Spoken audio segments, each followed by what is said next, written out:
and to listen to the voices of America. Alien, rated R. A knock on our door.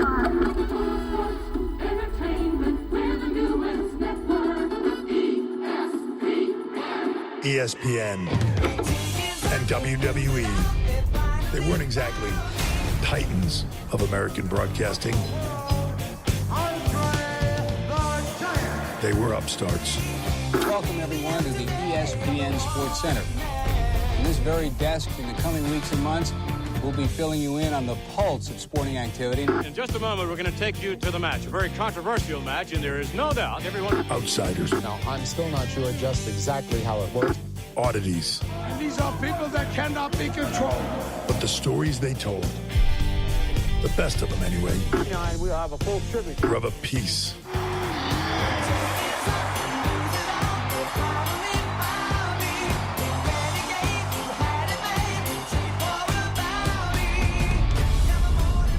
All the way live. Up to the satellite and onto your screen. Ending on a bang.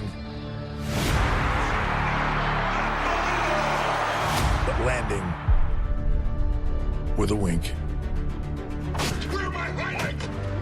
If it's up to me, we're running these highlights every night on SportsCenter. Aesthetically, there's a problem with it. There's something that's technical stuff. Whatever the prevailing technology or the size of the screen, they listened. The Rock didn't even make The Rock. To you. The people made The Rock. And that's how it happens. How outsiders go mainstream. That's what you do, man. Renegades morph into heroes. Let's go! And orthodoxies evaporate. Lawrence Taylor will wrestle in WrestleMania. Those time-worn lines between what's scripted Gronkowski's in the ring! and what's not. Dennis Rodman, on Monday, he didn't show up for work. Dennis Rodman is here! Some things worth missing practice for, brother. Between athletics It's true! The wrestling style takedown. Touchdown, Aaron Rodgers! and amusement. Can I get one more of those? Sure. Don't apply anymore. Shaq welcomed into the world of the WWE. The biggest names What are you doing that, Pat? Are they Super Bowl rings? and the biggest games Big 12 championship game. Let's go! continue to cross over. Halliburton and Brunson with a stare down. Y'all are just absolute experts in the world of entertainment. And I'm a huge fan. There it is. Wrestling isn't a metaphor for the national condition, This is very, very entertaining. There's nothing bigger than the WWE. but a reflection of it. Best feeling in the world. Amazing. Best feeling in the world, bro. This is the pinnacle of entertainment. As are all games we play. The undefeated Terrence Crawford. Oh, here we go.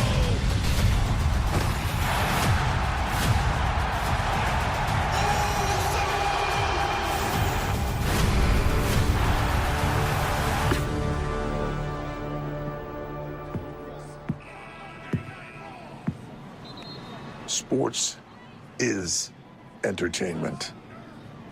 Always has been. Always will be.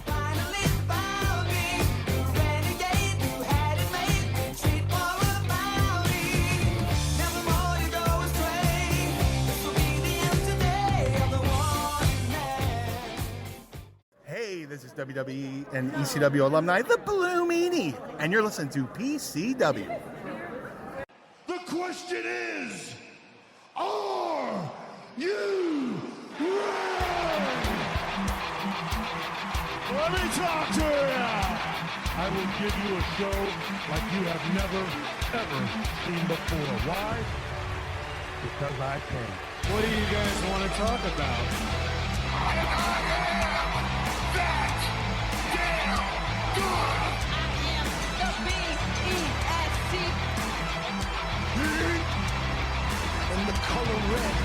in a world full of black and white.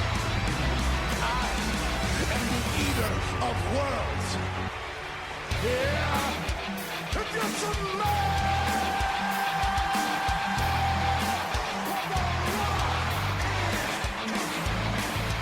acknowledge me.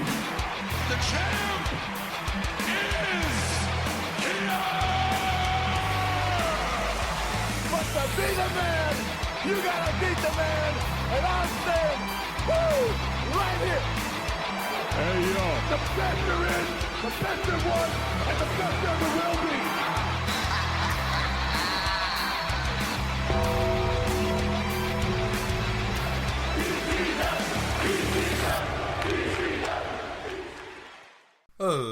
Ladies and gentlemen, boys and girls, children of all ages, welcome back to another episode of PCW Podcast Championship Wrestling. I am your host, Wayne, also known as Semi-Dry Chicken, and I believe maybe this is episode 97, 98? Don't know.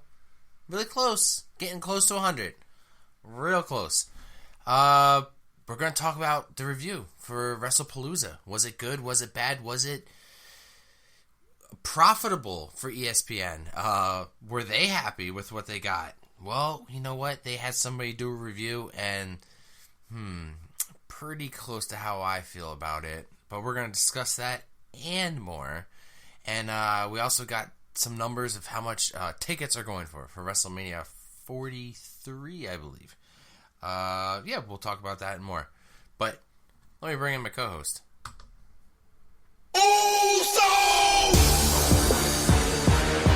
Hey, made it bitch, hey, Uso is now in your city. It's just me, okay. Day one, it's just me, Day one, it's just me, okay. Day one, it's yeah, light 'em all up and knock 'em down like this. I did. Hey, it's on me now, Hey, I'ma get 'em all. I'ma get 'em all, Yeah.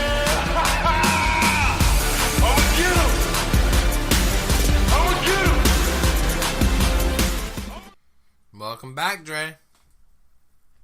Yo, what it do, PCW crew? Main event Dre Uso is back on your podcast. All right, man. Yeah, welcome back. Just the two-man group today. I mean, that's fine. We did pretty good, and we have a new segment, where Doyle is on the road. It seems like, and he chimes in. So, whatever he's reviewing, and it's good for reviews. I think it's like a couple minutes. I didn't get a chance to listen to it. I'm gonna listen to it though before I post it. Yeah, totally. But yeah, we got a lot to talk about here for only like a couple matches. I feel like it's gonna be more complaining than, at least I believe it is. It's gonna be more complaining than complimenting. But before we get to that, what did I want to talk about? Oh, I was getting I got a printout of, well, not printout, but I saw somebody post prices for WrestleMania that just went on sale for next year. Was that what are we on? 42 coming up? Yep. Yeah, dude. I'm just gonna ballpark run down here the list if people are looking to go next year. This is back to Vegas. We're gonna have it. They thought it was so good that they just go back again. I think they were originally planned to go to somewhere in Florida. Is it New Orleans originally? It was New Orleans. Yeah, New Orleans. I was considering going when they were going to do in New Orleans. Even if I wasn't going to attend WrestleMania because of the absurd ticket prices, I was at least going to make a trip out of it. Go check out New Orleans and check out somebody's, watch party, something down there. Yeah. Nope. Then they had to go all in on Vegas, double or nothing, if you will. Yeah. And let's talk about how it's basically pricing us out. And this is, Dre, this is in our own country. And I say that because we ain't going to have it the year after that. It's going to be in Saudi. And I'll tell you what, it'll be a hell of a lot more expensive to go then. So the 400 section, if you were to get tickets in the 400 section, you're looking at $855, right? Now, I don't know how... You did say 855, right? Yeah, $855. Now, I don't know if that is a pretty good view. I don't know what the 400 section is like. You know, But for context, yeah, when we attended WrestleMania 40 at the Link in Philly, we were in the 100 section of that stadium, and our 2-night combo tickets came up to $760-something. Just for context. Okay. If you want to sit a little bit closer, you want to get to the 300 section, you're looking at $1,175 roughly. So you're a little bit closer, right? A little bit closer. Okay. Now, you got a little bit of extra money in your pocket. Actually, now I'm pulling up pictures of the arena. Oh, this is even nicer. This makes it feel so much better. All right, so we're now at the 200 section. If I'm to look here, where the, boy, oh boy, oh boy, 200 section, you would be on camera. Yeah, you might be on camera if you're in the 200 section. You're looking at $1,300 to around $1,300. Now, this is where we start to get in like a lot better seats. The 100 level. The 100 level is down. This is right before you get down to the seats, right? So if you still want to sit up, elevated a little bit, you're looking at close to $1,500. Boy, oh boy, oh boy, oh boy. $1,500 to not be on the floor. Yeah. Now, if you're on the floor, sitting kind of where we sat, like behind the Titantron, if you're looking straight at the ring, straight at the ramp, up the ramp, you're sitting on the floor, you're looking at $2,200 for those seats. Okay? I got 2 more prices here. And then I want to look at it. I'm going to tell you right now, currently. Section B on the floor. If you were to get Section B, where is Section B? This is nice because this actually requires me to zoom. Section B, we're looking at $3,800. Oh my God, where is B? B. I see. Those are numbers. They're not even letters. That's pretty fucking scary. I can't even tell you where B even is. Oh my gosh.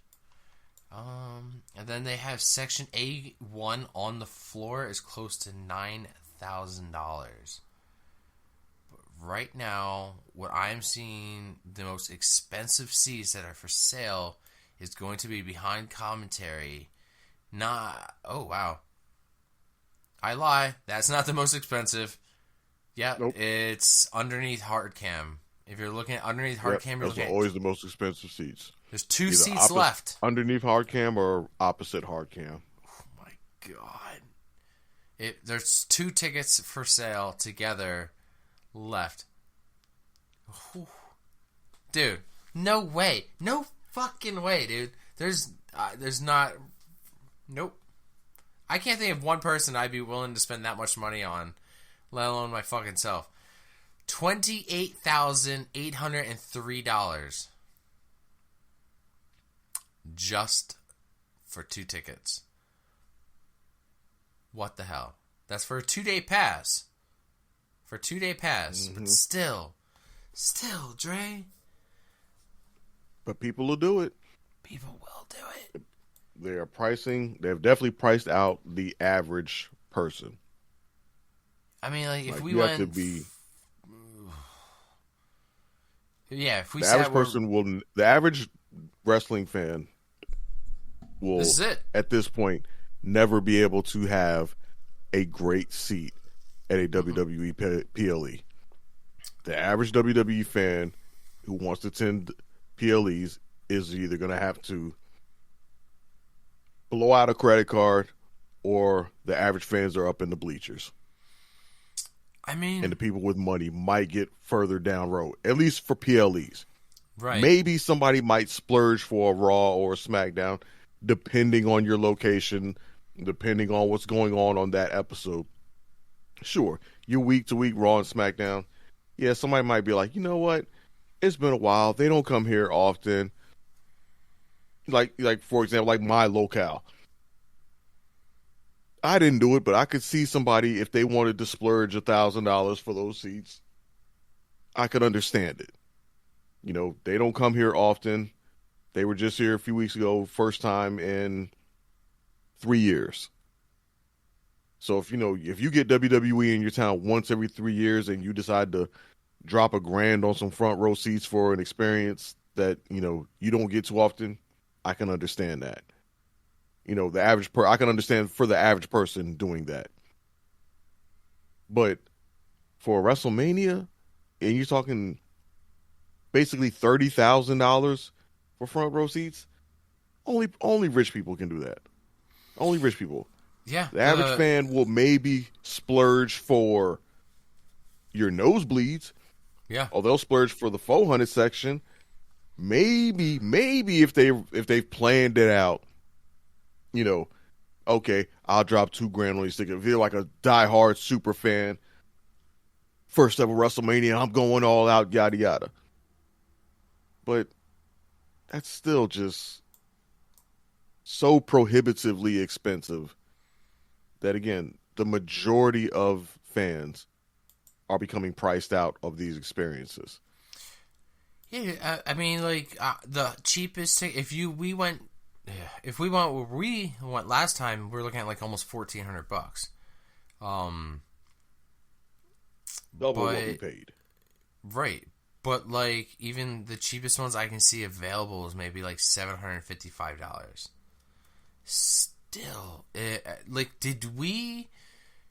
This includes like last year. Like last year was expensive too, from what I heard from fans. Mm-hmm. Like that's why a lot of people weren't happy with it. But like honestly, Dre, like did we go to the last affordable WrestleMania? Like was it really the last? Possible. The last greatest WrestleMania? Like before ads starting, it was more of an ad. I mean, like we had the Prime station, but it wasn't. Yeah, dude, it wasn't as bad as it is now with the advertisements, and we didn't have to worry about ESPN, and I don't know, man. There was a silver lining between Triple H and fucking Vince, right? Yeah. There was it is very real that. Yeah, it is very real that we may have attended the last affordable, quote-unquote, WrestleMania. And even with that, we still had a hookup and got ours in a bit of a bundle deal. Mm-hmm. That still worked in our favor. I still don't know what the average person who was just going out there, solo dolo, day of, or when tickets went on sale, trying to get that, right, or what they would have paid. That I don't know, because I don't recall. I know that I didn't ask other people around, like, hey, how much you pay for your tickets, or how much yada yada. So I don't know. Even our price might have been lower than what other people paid, but even then, I don't think it was so absurdly expensive, or they paid substantially more than what we did at our group price. Mm-hmm. So, yeah, it's very possible that 40 was the last, in quote-unquote, affordable WrestleMania. Man. Where you could get 2-night tickets at fairly decent seating for less than $1,000 or $1,500. Yep. Holy crap. Yeah, dude. I mean, in retrospect, when I think about how much money we spent in those amount of days and just everything we got out of it, and like I'll tell you what, I was more satisfied with what I got out of what I paid than I guess ESPN did, huh? Because they didn't seem too happy about about this Wrestlepalooza. And you know what? Honestly, man, like, I wasn't happy either. Like, we're going to get into it, but, oh, man, I really hope we're on the same page. But then again, maybe not. Oh, hey, guess what? We had somebody acknowledge me. Yes, we did. Josh Zettelmoyer at JZ885 at Cam at EDU said he gave us a 5-star review on this is our website. Love listening to him on my drive to work. You guys are very funny and entertaining. Thank you, sir. Thank you very kindly. I know Josh. Thank you, Josh. It was Josh, right? Josh or John? Josh. Josh. Yep. Thank you, Josh. Yeah, I know Josh. I appreciate it, man. I'm gonna publish that on our page. Yeah, man. Like, if you guys ever just want to leave a review, just go right on our website. Like, just do it. Like, and we'll bring them up here. And you know what's funny is, like, I have people who tell me about my show, people who've even been on the show, and I'm talking about you, Tyler. Recent, dude has been on our show.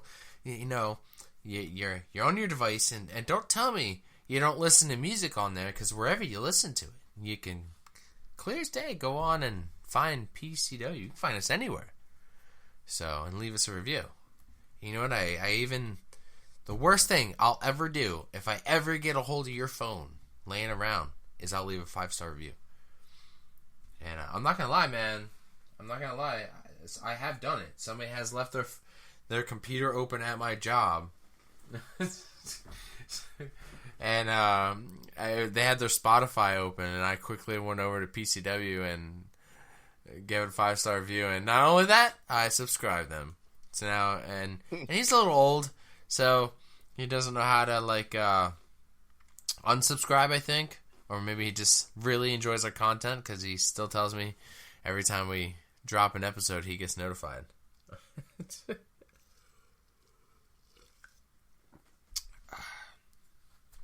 Nice. Yeah, right.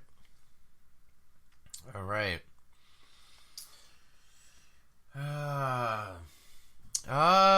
You know what? I don't think I have anything else, man. Like, you want to get into this PLE? Is there anything else you want to talk about before we get into it?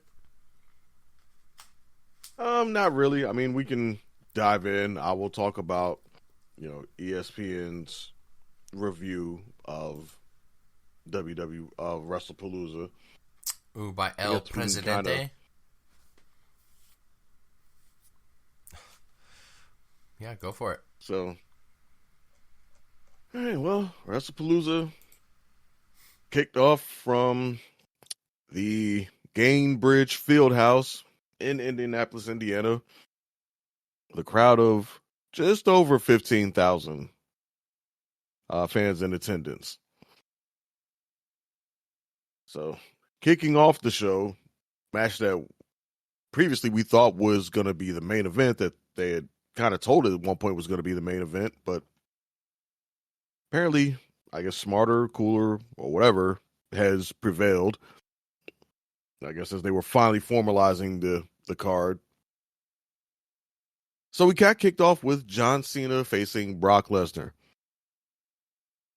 And basically what turned out to be a glorified squash match.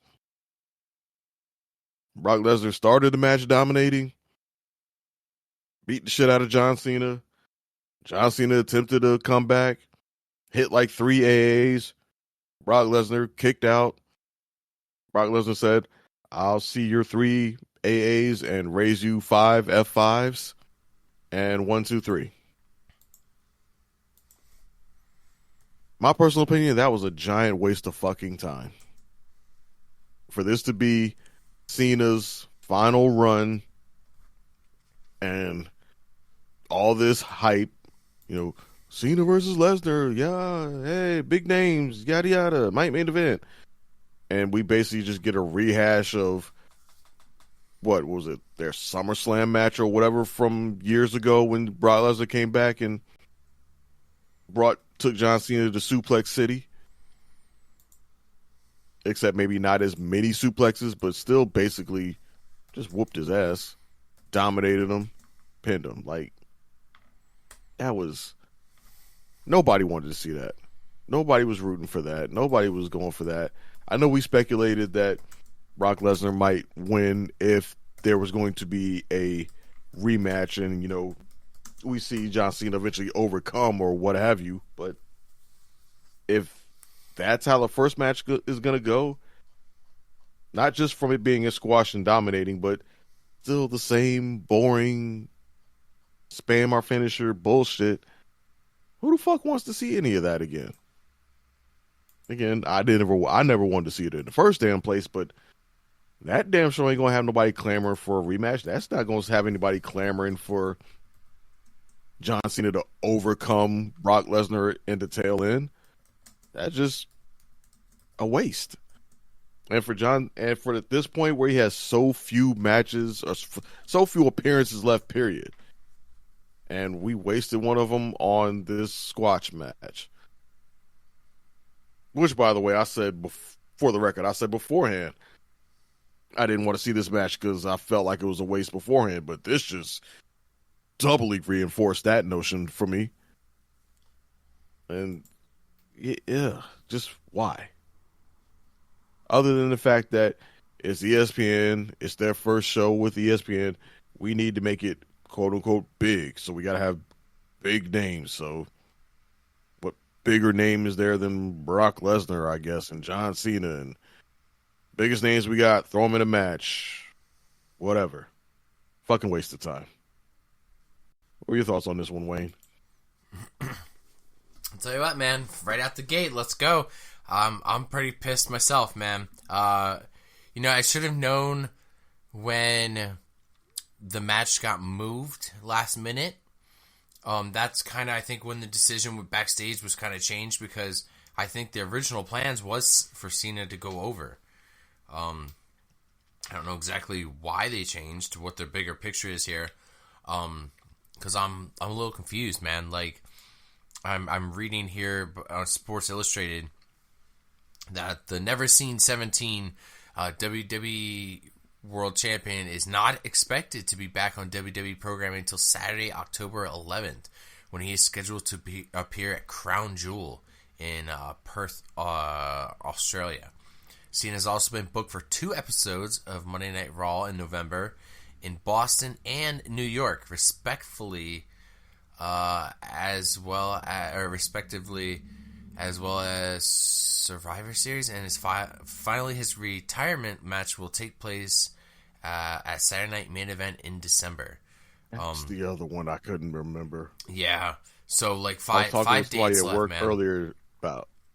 Yeah, no, I was talking with a coworker earlier about seeing his final appearances, and I knew it was Crown. I knew he had 5: Crown Jewel, Survivor Series, Saturday Night Main Event, Raw at MSG, and I could not for the life of me remember what the last one was, but I forgot that there's another Raw scheduled for Boston. Yeah, Boston, which is awesome. Forgetting that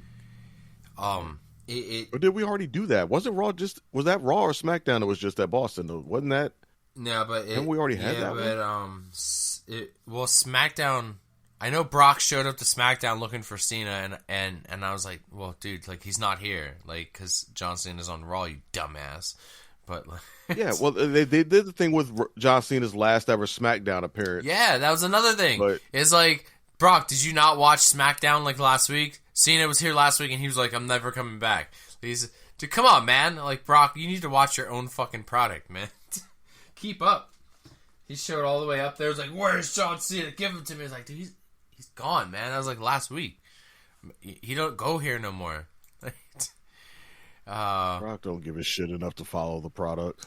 Dude, like, I don't know what the big plan is, because, you know, now that I'm reading on a couple sources, Body Slam Net sources indicate as of Saturday that there will be no... Oh, no. Saturday morning, John Cena is scheduled to defeat Brock Lesnar at Wrestlepalooza. Sources also indicate that both Cody Rhodes and Drew McIntyre pitch Randy Orton. Yeah, we'll talk about we that get to later. that. But yeah, I mean, it looks like there's no rematch scheduled, and like that kind of makes me like scratch my head. Like, okay, so like we're not doing a rematch because he's not going to Australia, but we also got the fans were kind of chanting, like AJ Styles, like we want an AJ Styles match, and I guess John Cena tweeted out something to Triple H about it, and AJ Styles was down for it, whether it's like it was something that naturally happened or like it's all a work. Either way, like if we got 4 dates left, like just come on out, cut your promo, whatever. Let's ring the bell, man. Like let's see a classic. Like I'll stay up late on a Monday night to see John Cena versus AJ Styles in the Madison Square Garden or in Boston, Mm-hmm. I don't want to burn it. I don't want to burn it on a Brock Lesnar feud. Because if they don't plan for a rematch, then okay, let's burn these last 5 appearances on something fantastic instead of him just coming out and saying, "Oh, I'm going to miss this place." Like, this is my last time in Boston. This is my last time in... All right, man. Like, we got 5 dates. I'm fucking sweating, man, because I don't know what they're going to do. Because this match, I did not understand it. The amount of AAs and then the kick out, and then the amount of F5s and then the kick out, and then, I just didn't understand it. Like, this should have been the opposite of what we got in SummerSlam of 2014 with the 16 suplexes. This should have been Super Cena, one last run, beating the adversary that he's had problems with his almost his entire fucking career at some point. At some point in his career, in different stages, he has come across Brock Lesnar. Doesn't matter if he escapes the feud, he gets his ass whooped, but at the end of the day, Brock walks away and leaves for a while, and John Cena is still standing, even though he got his ass whooped. And then a couple months later, a couple years later, Brock Lesnar comes back, whoops his ass again. It just seems like, I get it. But at the same time, go ahead. With as far as like the whole the rematch thing, one, with as bad as this match has been, why would anybody want a rematch? And 2, when have they ever had a good match together? Right. Yep. I believe they had one match together during Lesnar's first run, but at that point, John Cena was still an up and comer. I think maybe at best he was U.S. champion, and you have to probably search to find that match. So I couldn't tell you whether that was a decent match or not. But everything SmackDown that they've February had in 13th, Cena's 20, and Lesnar's second run, and Cena as the face of the company, or the man, has been, every match has sucked. Every match has been trash. Virtually damn near every Brock Lesnar match in his second run has sucked. I still, for the life of me, don't understand why people pop so huge for Lesnar now. Why he's such this big deal, other than size and name. And yes, the man is a mammoth of a human fucking being. Yes, he has a presence about him, especially in WWE. In the realm of giants, he is a giant among them. But his matches are just not good. They are the same shit. Germans, F5s, clotheslines.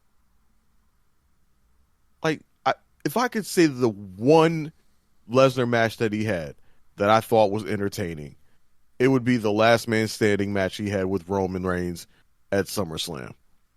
And it took a fucking forklift for them to jack up the ring with Roman falling out of it, and then dumping half the freaking set on top of Lesnar at the end to make that match entertaining. Yeah. Other than that, second run Lesnar has been so fucking mediocre. Just big guy doing big bully shit. Sucks. Like, it is night and day, my feelings for first run Lesnar versus second run.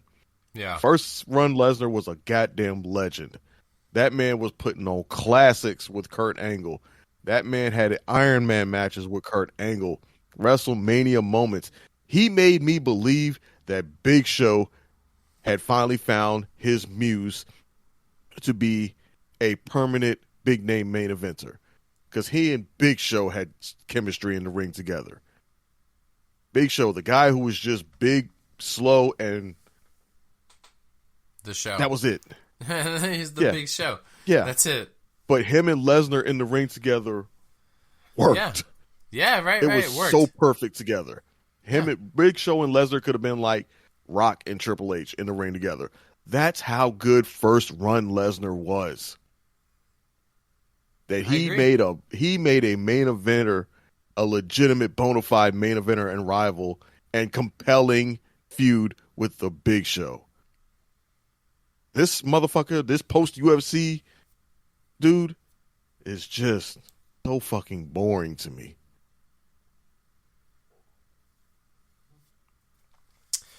Dude, I understand the frustration. I think too, what's frustrating most of us is it feels like a waste, like an absolute waste for us. Whether I just feel like at this point in time, that in this point in his career, this is where he should have put Lesnar away and walked into the sunset and send Lesnar off. And Lesnar as well, like that man as well does not have much time left. I mean, I know he is in the best shape of his fucking life, and don't get me wrong, when that man came out, and this is from one man, no homo, to another man, it's like, goddamn, that man is like built perfectly. He's a fucking jacked beast, man. That fucking entrance with that light just hits him just right. It's like fucking, he's a monster of a man. Just like low key might be on the juice. Dude, whatever, bro. Like, you know what? Sometimes I wish we just had, like, you can be the biggest freak you want to be. Whatever. This is sports entertainment. Anyway. I rather see Brock feud with other people he hasn't wrestled yet. I really like to see Brock and Gunther. I like to see Brock and Braun Breaker. Like I want to see some other matches before Brock is ready to hang it up, because let me tell you, a couple months ago, we all thought Brock was done. We thought he was cooked, is what the younger generation of kids like to say, that he was cooked. Until, surprisingly he came back. But, yeah, I give me an AJ Styles match for John Cena. Give me, I don't know who else we got left I want to see. But it's, are we saving the best for last? What's the best? What's the best for last? What is that? It's not The Rock. That's not the best for last. What is the best for last for John Cena? I have no idea. At this point, we're just gonna wait to see what's announced. Because obviously there's no hype there. They just announced him versus AJ Styles just out of the blue. Like, all right, next time we're gonna see him, and he's facing AJ Styles. Yeah. Okay, where's the build up there? So I mean, what are we gonna have?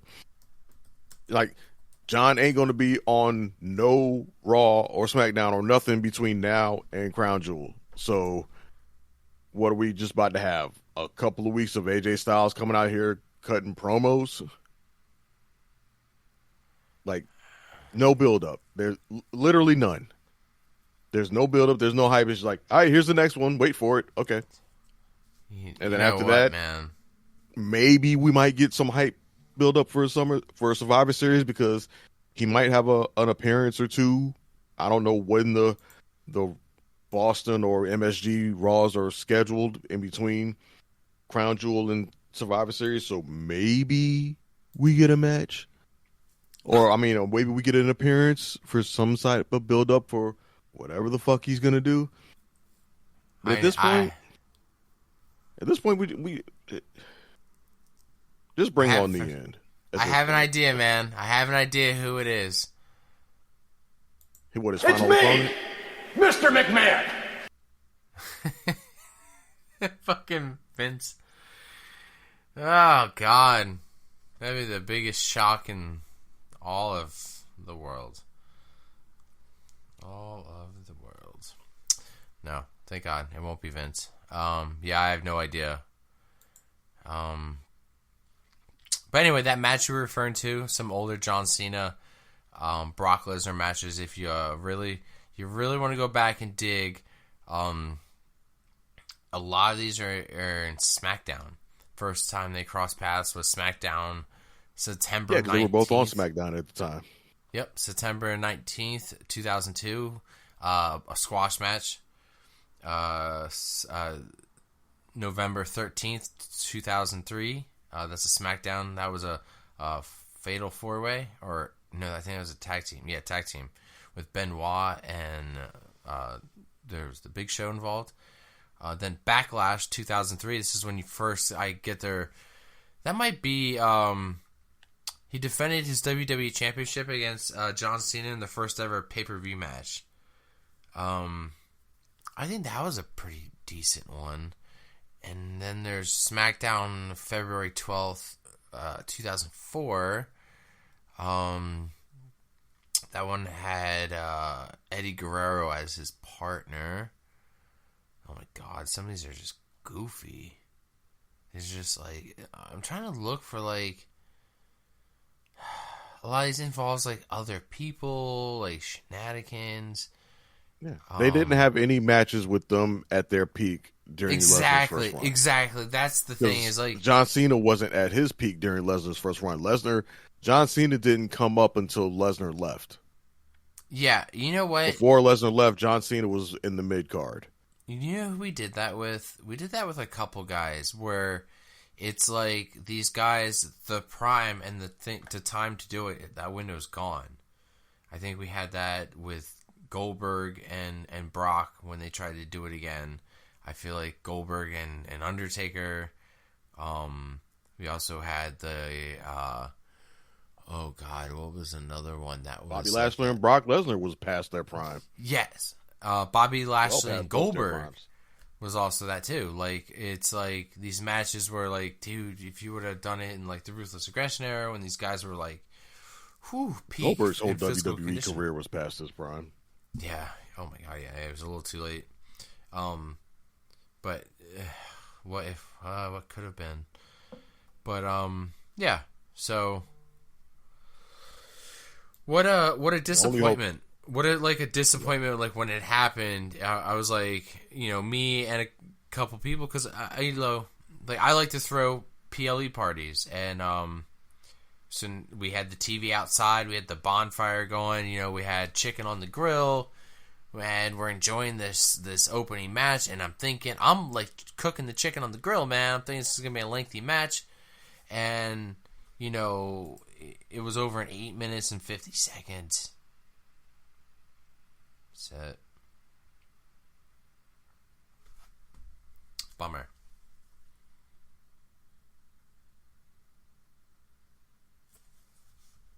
Only a bummer to those who thought it was going to be worth a damn in the first place. I said from the jump I ain't want that shit, and that was going to be trash. Well, those people are to be exactly that. Fucking marks. So, let's move on. Anyway, moving on from that match. The next match following that featured the Vision team of Bronson Reed and Braun Breaker facing the Usos, with LA Knight at the last minute announced as the special guest referee. This match was decent enough. I mean, for a tag team match, it was decent. It wasn't really a bad match. There was a nice dynamic with LA Knight pretty much not giving a shit and let both teams openly break the rules against each other and just beat the crap out of each other. I was surprised, honestly, I was surprised, but in retrospect, I probably should not have been surprised that the Vision won. Right. I think in our preview show, I was like the only one who had picked the Usos to win and thought they were going to win clean, but I was wrong. But I probably should have.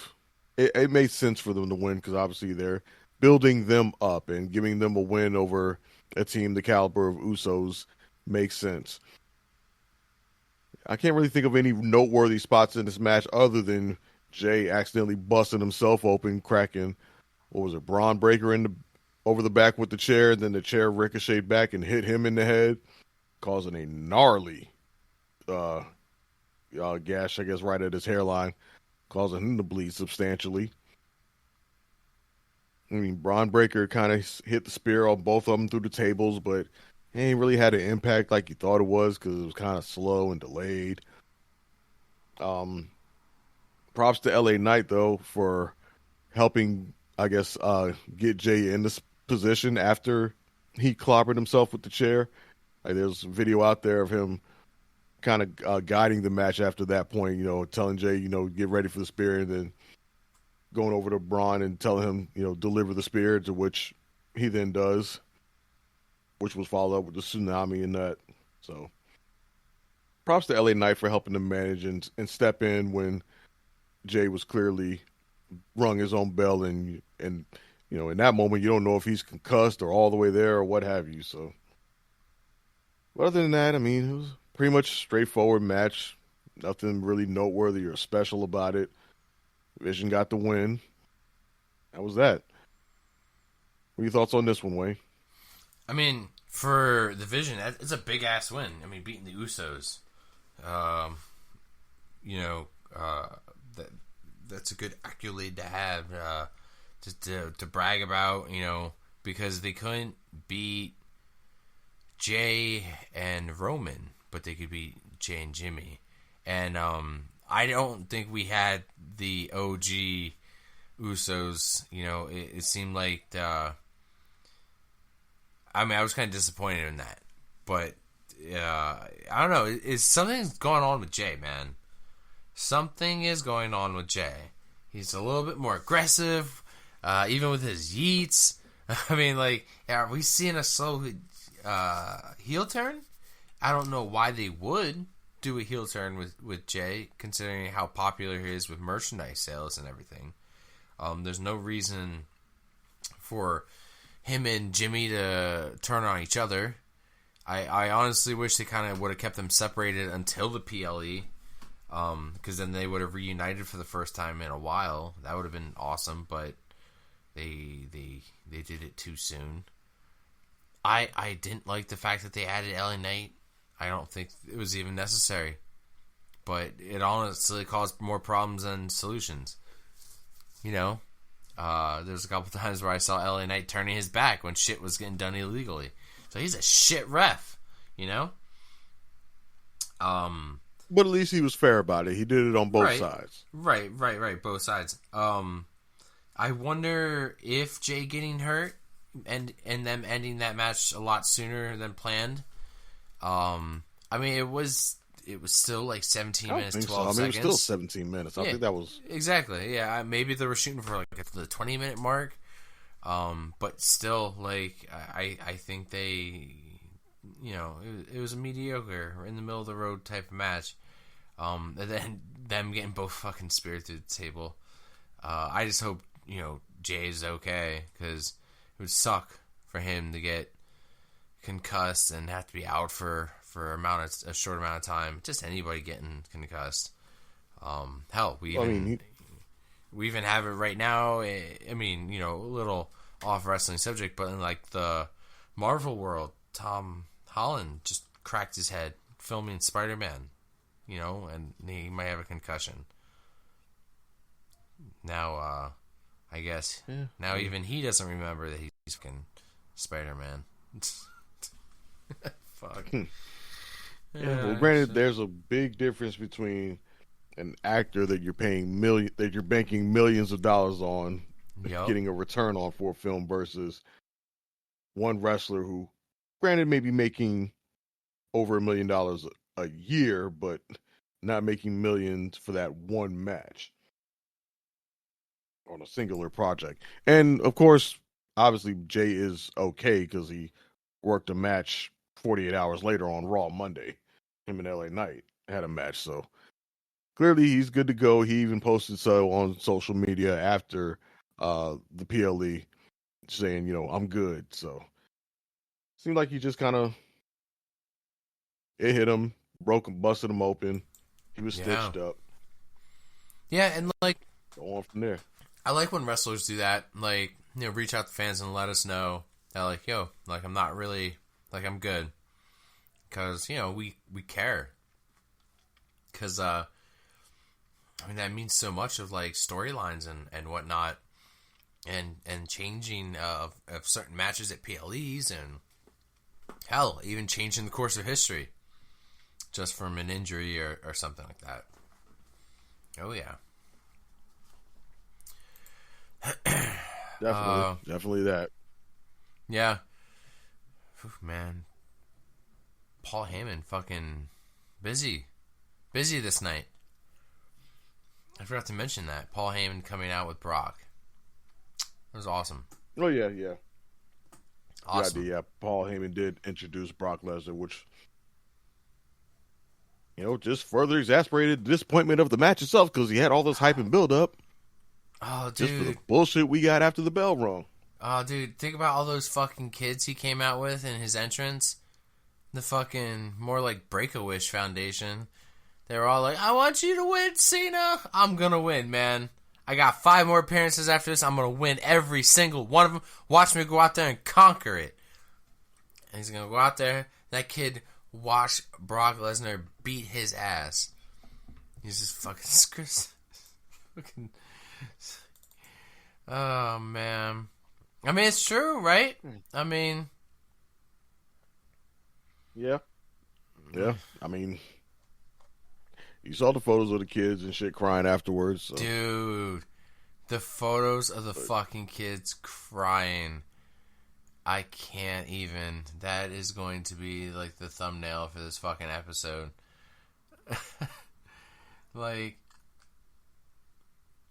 Yep. Any other thoughts on the tag team match? No, dude, not at all. Yeah. I'm good on that. Nice. Well, on that note, we can move on to something that was actually worth fucking talking about, and that was the match for the vacant Women's World Championship with Stephanie Vaquer facing Io Sky. I'll just go ahead and say it now. This was the match of the night. By far. Not even close. These two had a great match. The first match on the card of the night that was actually PLE worthy. I don't know if these two have worked together in the past. I don't think so. I'm pretty sure this is probably their first time working together in a match. No. I think they had a match on Raw. I think that finished in a no contest. But either way, they don't have a whole lot of history together, but they absolutely cooked in this match. This match was a banger from start to finish with the chain wrestling and the counters and Io, showing her experience over Stephanie and working body parts and doing submission holds. Stephanie hitting numerous dragon screws to try to limit Io's aerial attack and back and forth. I don't remember who I picked in the preview show to win this match. I don't know if I even made a pick. I may have picked Io, or my heart was with Io in the match, but ultimately Stephanie Vaquer did get the win after Io went for over the moonsault, missed. I don't even exasperating her knee that she was again all tore up. Right. And then Stephanie Vaquer goes up top and hits a nice spinal tap. Is that what that was? Spinal tap? Yep. That's definitely a new move for her too. She's done it before. She hasn't. I mean, I've seen her doing it in NXT before, but yeah, that was a spinal tap. I don't know I can't remember if they caught it on the broadcast. I think one of them might have mentioned it, but yeah, dope way to finish it as opposed to, I think that's a bit for this PLE. That was a better finish than her hitting the SVB, which she did hit in the match and Io kicked out. So, she kicks out of the finisher that we all know of, and then you're able to break out something new for it. Yeah, that's showing real talent and ability. And then obviously we have the post-match celebration. You can see she's genuinely emotional and happy to win. Her dad's there and got to see it. So they have that moment. Yeah, I have no complaints about this match. None. It was a great match, start to finish. Again, match of the night. Okay, so what are your thoughts? This is one of those. This is one of those matches that if you have somebody who's never seen a WWE match, right, and a lot of people who tuned in for Wrestlepalooza on ESPN that night, there's going to be a lot of people who haven't, and out of curiosity, probably turned it on. And hopefully they saw this match. Hopefully they didn't turn it off, after, after, maybe even the first match and get, disappointed, get so disappointed that they, just completely, turn it off and before they even, get to the second match. But hopefully they made it this far, because, yeah, you're right, man, this was absolutely match of the night. This, in the word sports entertainment, this was the sports for us right here. And we'll get the entertainment portion later, which we'll talk about. But right here was the sports. And I'm just, shocked by it's always, the women putting on these great matches, The women put on the great matches. I don't know, dude, I'm going to be honest with you. I don't know why it is. Maybe the fact that, when, by the way, when, Stephanie Velcro. Whenever Stephanie Velcro is on TV, it is hard not to look away. So, maybe we pay a little bit more attention to women's matches. Because, well, do I have to say anything else? I mean, I'm sure, Dre, I'm just going to say it right now. I'm sure you, Doyle, and then probably a couple other people in the Discord, and you know who you are. There was a certain move reversed, and there was a wonderful shot of her butt, and she fell, and her butt just jiggled for 3 extra seconds. And I swear to God, and you all know exactly what the fuck I'm talking about. Don't act like you don't know what I'm talking about, Dre. You know the moment. It turned into a fucking meme. Every guy knows exactly what I'm talking about if you were watching that match. We respect the hell out of women here on PCW, but goddamn, I'm gonna point it out when I see something glorious. But yeah, it was a fucking fantastic match nonetheless. You chose the two right women to do it. I knew where the outcome was going, just how I knew they were going to put on a great match. I love how it ended.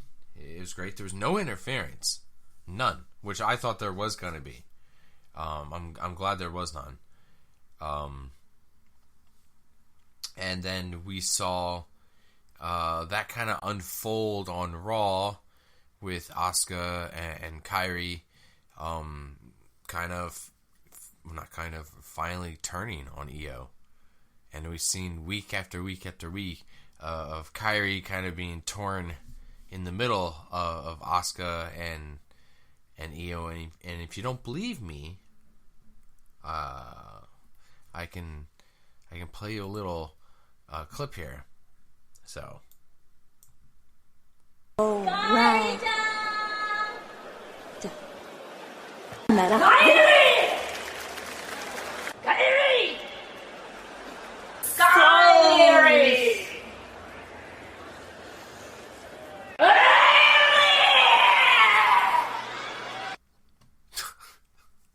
This progressively gets worse. This week, I think, like, when she did turn with and poor Rhea, man. Poor Rhea getting misted. The poison mist, but, like, the most I've ever seen anybody ever get covered. Ever. It was done so well, and there's some that have been done in the past that have been just fucking awful, but that one was awesome. Absolutely awesome.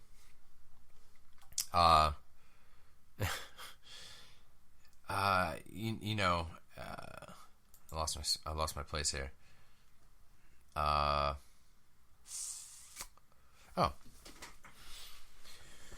But as for Stephanie, right after this, she got, you know, now you're women's world champion, and your first defense is against another women's champion.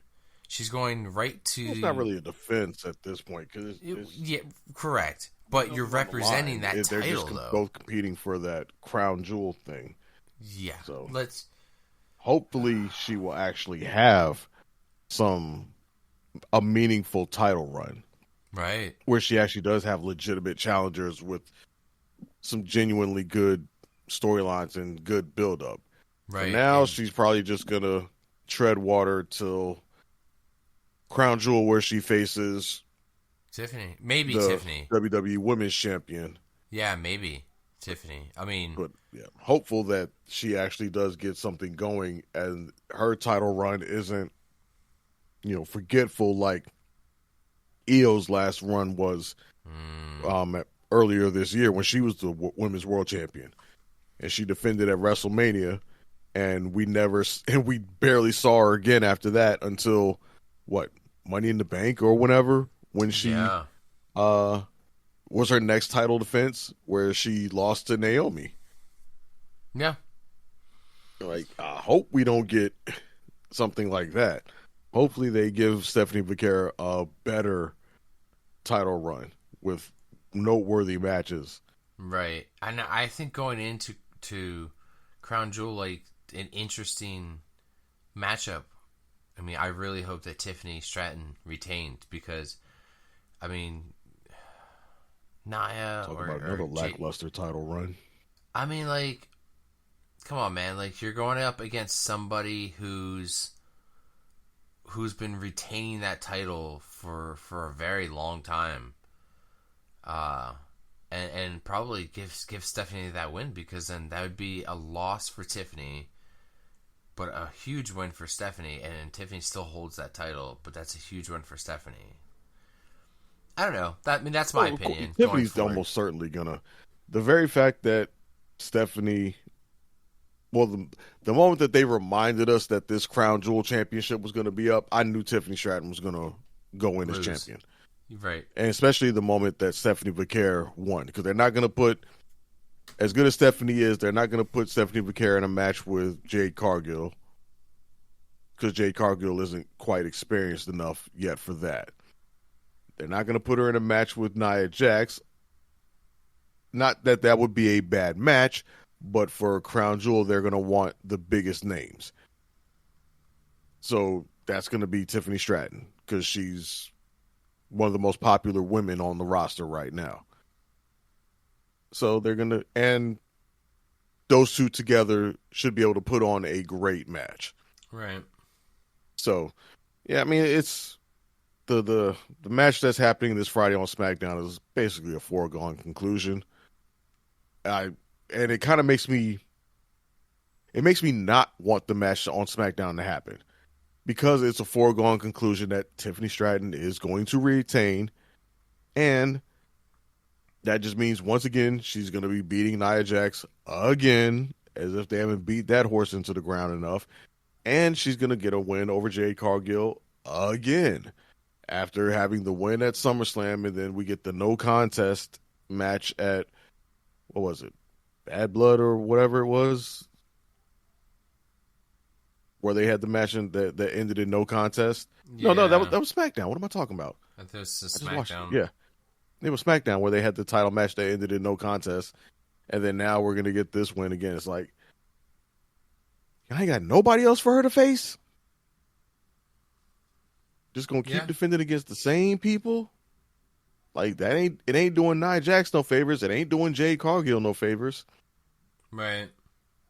It's just further exasperating this very lackluster title run that Jade Cargill has had. But I mean, not Jade, that Tiffany Stratton has had. But I guess it is what it is. So,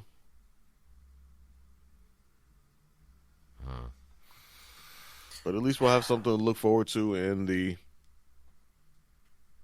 crown jewel match. Even if the title itself is pointless and stupid.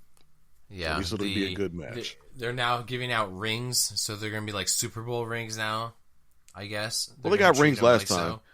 Yeah. Because the belt stays in Saudi to be at their little WWE facility, but they need the champions to have something to represent.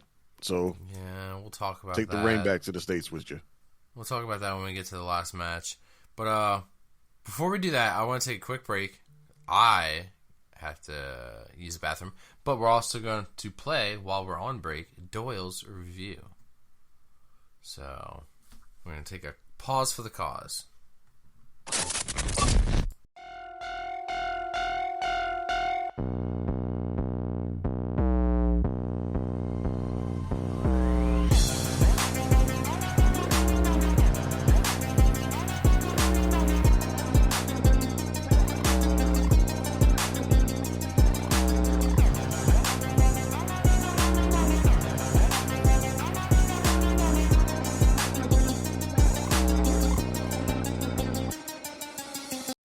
You son of a bitch. How do you keep getting in here?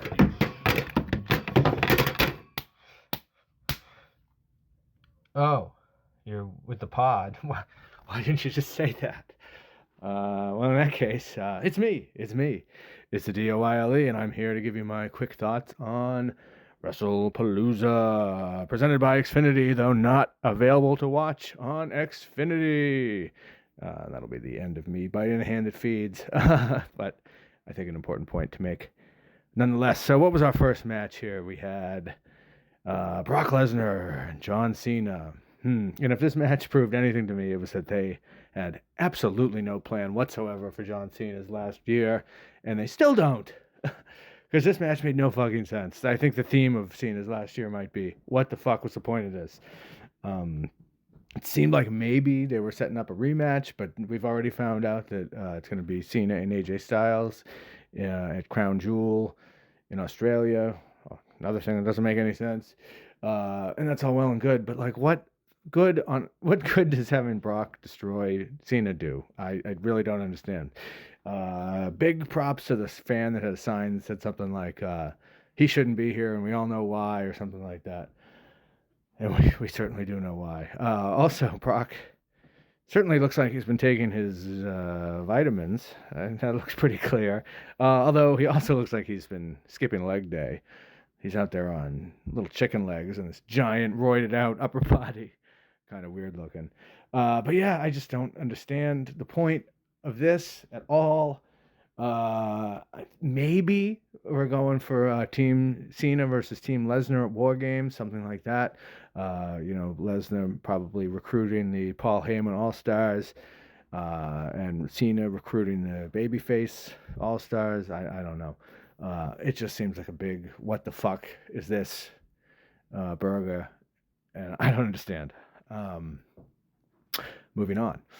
Then we got the Usos versus the Braun Brawns. Cole said that the Usos hadn't teamed as a tag team in over 2 years, but they tagged in March of this year. So, wrong again, Cole. This match was good. I was really enjoying it. But I feel like whenever Jay split his own head open accidentally, that kind of threw things into chaos a little bit, and maybe they went home a little faster than they had planned on it. But I think I expected the Braun Brawns to win. They did win. I think that was the right call. Just the end seemed really disjointed after what had been, up until that point, a pretty fun tag match in my estimation. Like I said, after Jay clocks himself in the head, things just kind of fell apart. And it looks like they were just like, let's just get out of here and finish it up. So maybe there were a couple extra minutes that got cut out of there. Maybe we'll never know. Maybe we'll have to wait till season 2 of Unscripted or whatever the fuck that behind the scenes show they had was called. Next up, the match of the night. No surprise. I thought it would be. Turns out it was. Probably on the lower end of the matches I'm going to think about for match of the year when it comes time to anoint that. But it'll be in the conversation. I think it loses points because the crowd kind of sucked. And it sounded like... I didn't even say what match I'm talking about. I'm talking about, of course, the match for the vacant Raw or women's title. I'm not sure which one it is. I can't ever remember. The title vacated by Naomi when she got pregnant. Of course, between Io Sky and Stephanie Videotape. So a couple things that gave this a slight tick down. Like I said, the crowd, which sucked.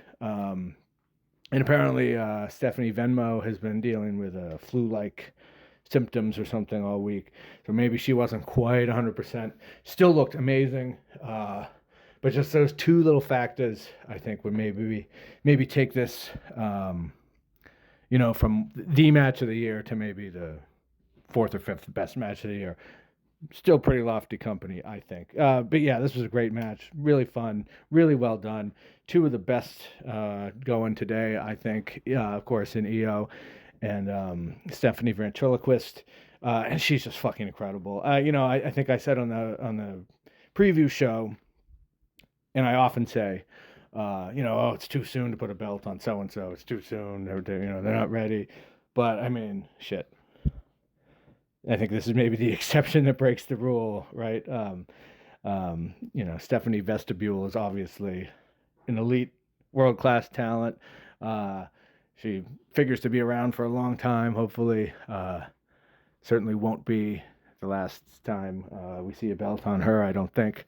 And congratulations to her, Stephanie. Vroom Vroom, of course, becomes the first woman born in Latin America to win a world title in WWE, and only the second person. The other person, Alberto Del Rio. But you already know that. But yeah, great match. Match of the night, easily. Really well done, really fun stuff. On to husband and wife versus husband and wife. This was Phil and April versus Colby and Rebecca. Cool thing, I don't think commentary mentioned it, but Seth and Becky had on like suicide prevention colors, and Phil and AJ Lee had on like LGBTQ plus A, V, C, F, G colors. So real cool. It's always nice when you can kind of see two good causes getting support on mainstream WWE television. What a time to be alive, isn't it? This match was just way too fucking long. What was that, about a half an hour? That middle 10 minutes, boy, does it drag. Credit to the performers, though. And like I said, that crowd kind of sucked. They really lost the crowd in the middle there, but they got them back. All credit to the four folks in the ring. They got it back. The biggest question mark going into this was, what's AJ Lee look like in 2025? Turns out not as bad as I had feared, but not as good as I'd hoped either. She still makes, compared to Nikki Bella, looks like Lou Thesz, but she clearly looked like someone that hadn't had a match in 10 years. I said before something about you can hit free throws all day in the gym, empty gym, but when you can do it in front of 20,000 people, that's a whole different story. And maybe that was some of that. Be interesting to see how she does going forward once she's got a few more reps under her. Chuck Taylor's, which Michael Cole erroneously said she made cool. They have always been cool. Fuck you, Michael Cole. But I think we're clearly setting up an IC title feud between Becky and AJ. I think Seth and Punk are just going to be, forever rivals. So it'll be interesting to see where that goes. But if you cut out, if you we're a little more judicious with the editing of this match. Maybe cut out some stuff here and there. I think this would have been a really fun match instead of just a pretty fun match. And now it's time for the main event. Boy, was this a pile of shit. And man, I love Drew. But this just wasn't it. It never clicked. The beginning was sluggish as fuck. And I didn't get the logic of protecting. We're going to protect Cody's injured head, but not protect Drew's injured knee. Maybe we should have a little consistency there. If we're going to cut one guy slack, maybe we should cut the other guy slack as well. And the referee, I don't know what was going on with him. They say that, referees are best when you don't even notice them. If you do notice the referee, something's gone wrong. It means they've kind of fucked up. This ref looked like he was kind of out of position in a few spots. This felt like a Raw main event, not a first show on a new platform main event. And I think Dre said, and he was absolutely right. We've had a couple of these. First, we hit the first Netflix Raw, blah, blah, blah. And we expect these big monumental shows, and we never get them. They play it safe as fuck. I don't, and you even have Triple Nose coming out before the show. Ooh, expect surprises.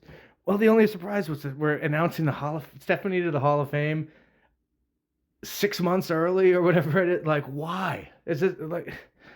No, there's no, we didn't get any heel turns. We didn't get any returns. We didn't get anything of note, really, outside of Stephanie Vestibule winning that vacant title.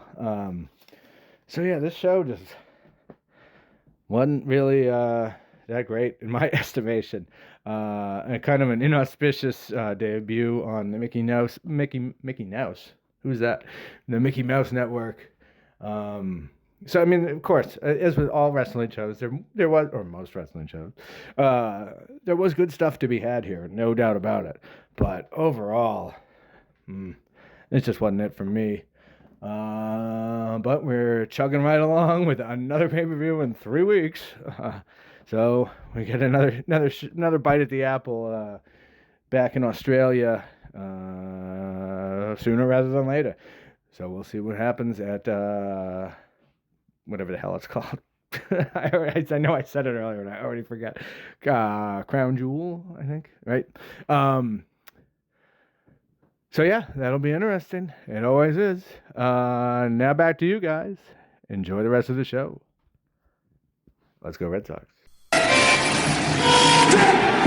Okay, and we're back. Take it away, Dre.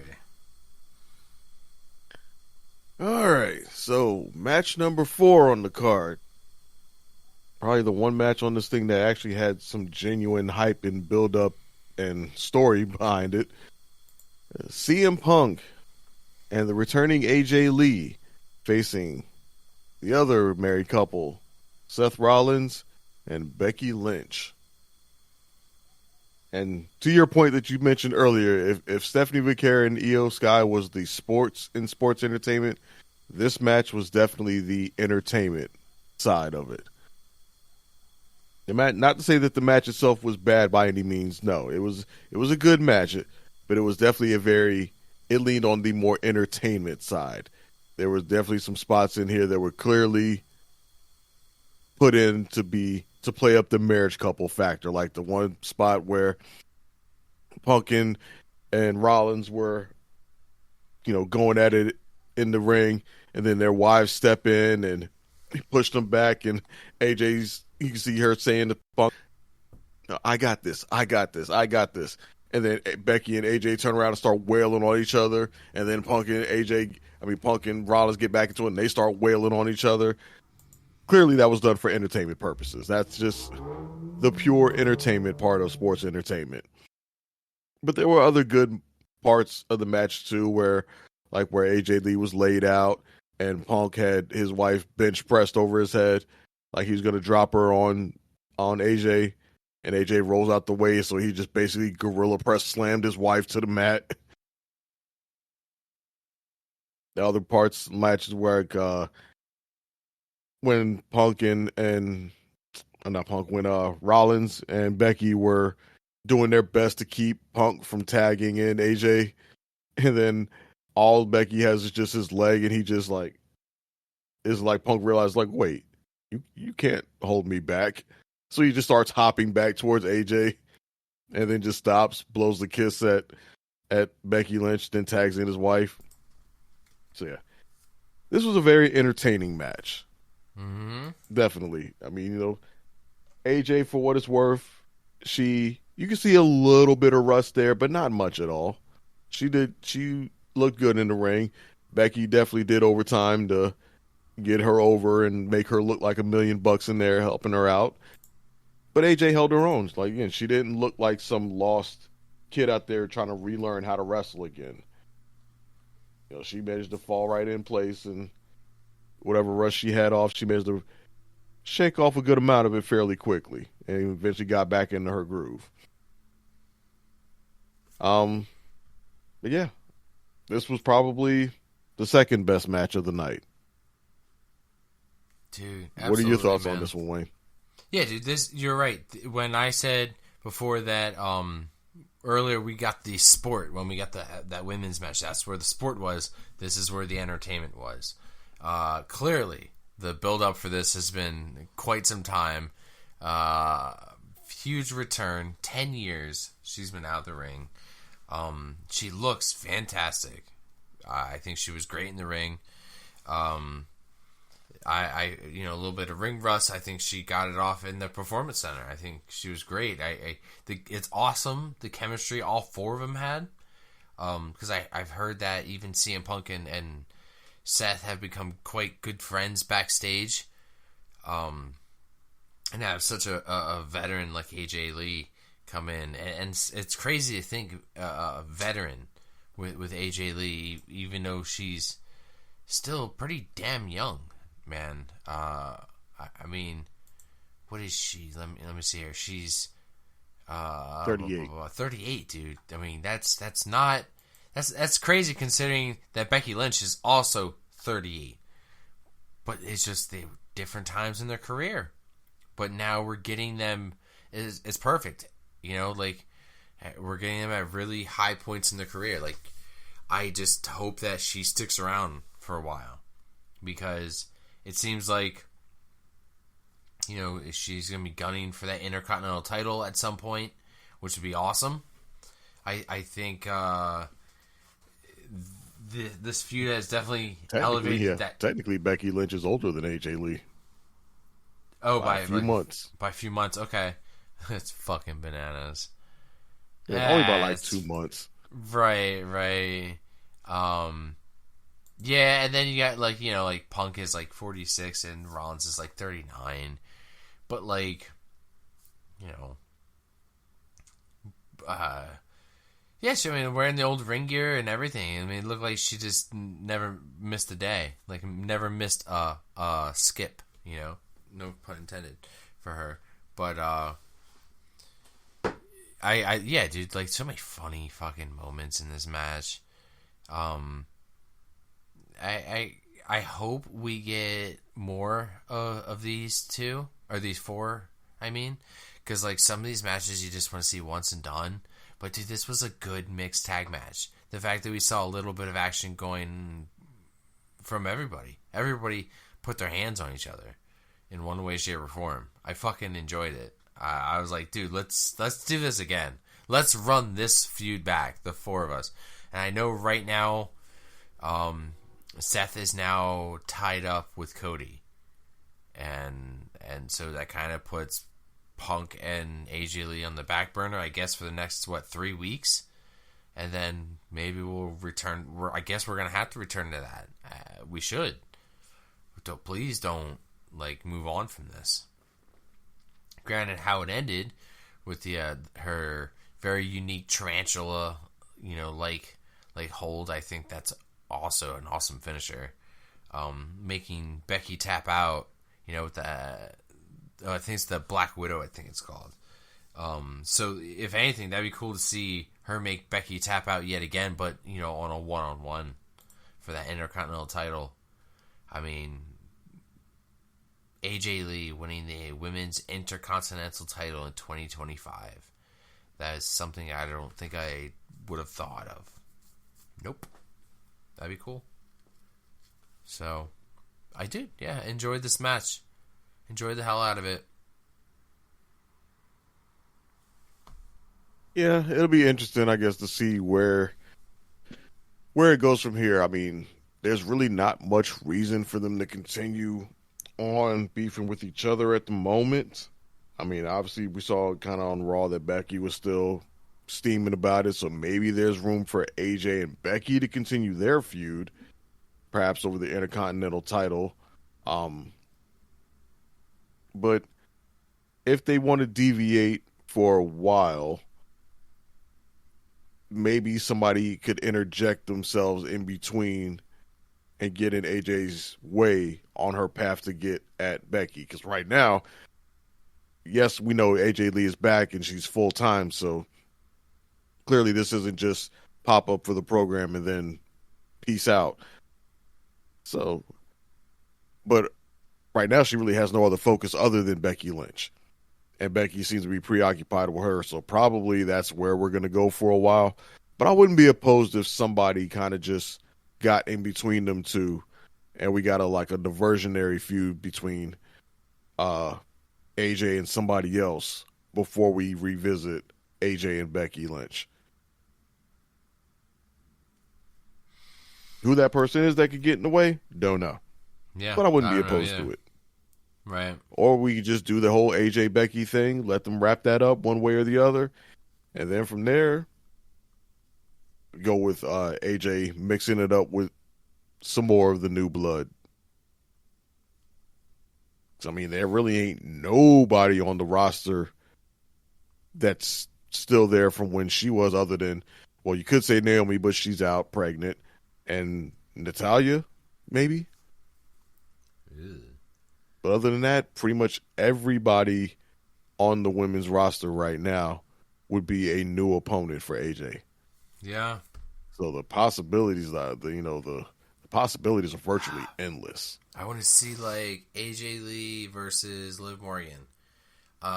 Dude, wouldn't it be cool to see AJ Lee versus Selena Vega, considering not only about the size, they're practically almost the same size, but Selena Vega played AJ Lee in a movie. Yep, and that one Fighting with My Paige. Family, the Paige story. I just think it'd be funny, right? It'd be interesting. AJ, I think, is taller. I think because just a little bit. AJ is 5'2". Selena Vega, I think, is 4'11", 5'1", maybe. Oh. Yeah, I think is she 4'11"? Yeah, I think she's got to be 4'11". Something like that. Yeah, because I think Alexa Bliss is 5'1". I was comparing them because I used to date a girl that was that tall, and I compare how tall other female wrestlers were. I'm like, damn, you're like Alexa Bliss size. That's how I would compare them. Oh yeah, man, I ain't dating me no Tamina tall ass bitches. Man, I'd be intimidated trying to date a woman that's super tall. Whew. Dating a woman that tall, that's a different story. But other than that, I ain't got nothing wrong. I ain't got nothing against no tall women. No, man, I just feel intimidated. I'm 6'4", and having a woman who's 6 foot, even if I'm still taller, but a 6 foot, oof, that's intimidating, man. I don't even know. That's where you need to be shopping at. Stay your tall ass out of my daggone department. Tallest female wrestlers. Ooh, I'm curious. Charlotte Flair is 5'10". Raquel 6 foot. So it looks like Raquel is probably the tallest woman right now, and Nia, both 6 foot. In WWE, probably. Lash Legend might be up there with them. Maybe. I don't see. I see the. Wait, there's a woman that used to wrestle for WWE. She was 6'9". She was released before she could wrestle her first match. Oh, then it don't count. Yep, don't count. But yeah, it looks like that are like the average. Like Charlotte, Raquel, Bianca's like 5'7". That's still pretty tall. Michelle McCool was like 5'10". Chyna was 5'10". Shayna Baszler 5'7". So anyway, yeah. Yep, Lash is Tall 6 women. foot. Nice. There you go, Raquel. Yeah, Raquel. Intimidating, man. I'm just saying. So if there's any like tall female PCW listeners out there, I find you intimidating. It's never gonna work with us. I'm sorry. If you're like if you're over like 5'10", I don't know. I don't think it's gonna work. Nope. I like them fun size. Yeah, go fish in your own damn lake. Stay out of my pond. Gosh. All right.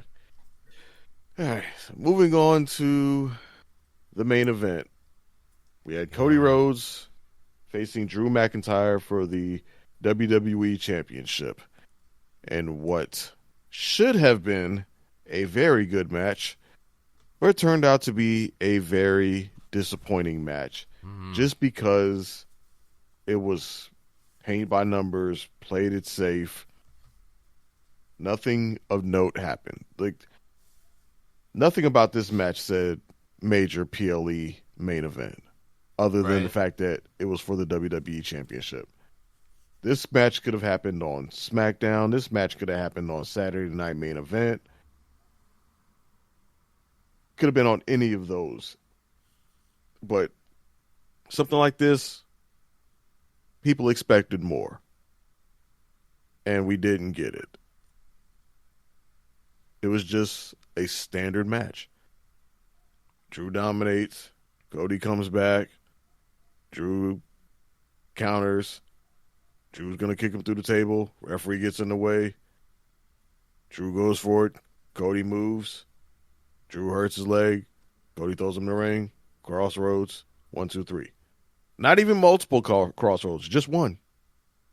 Just one. The ultimate sign of disrespect to Drew McIntyre. He only needed one crossroads. This was, right. To me, this match was more disappointing than the Lesnar Cena match because I expected this match to actually be good, and it wasn't. Like, I knew the Lesnar Cena match was going to be trash. So when it turned out to be trash, I wasn't shocked. But this one, I was actually hopeful that this was going to be a good match.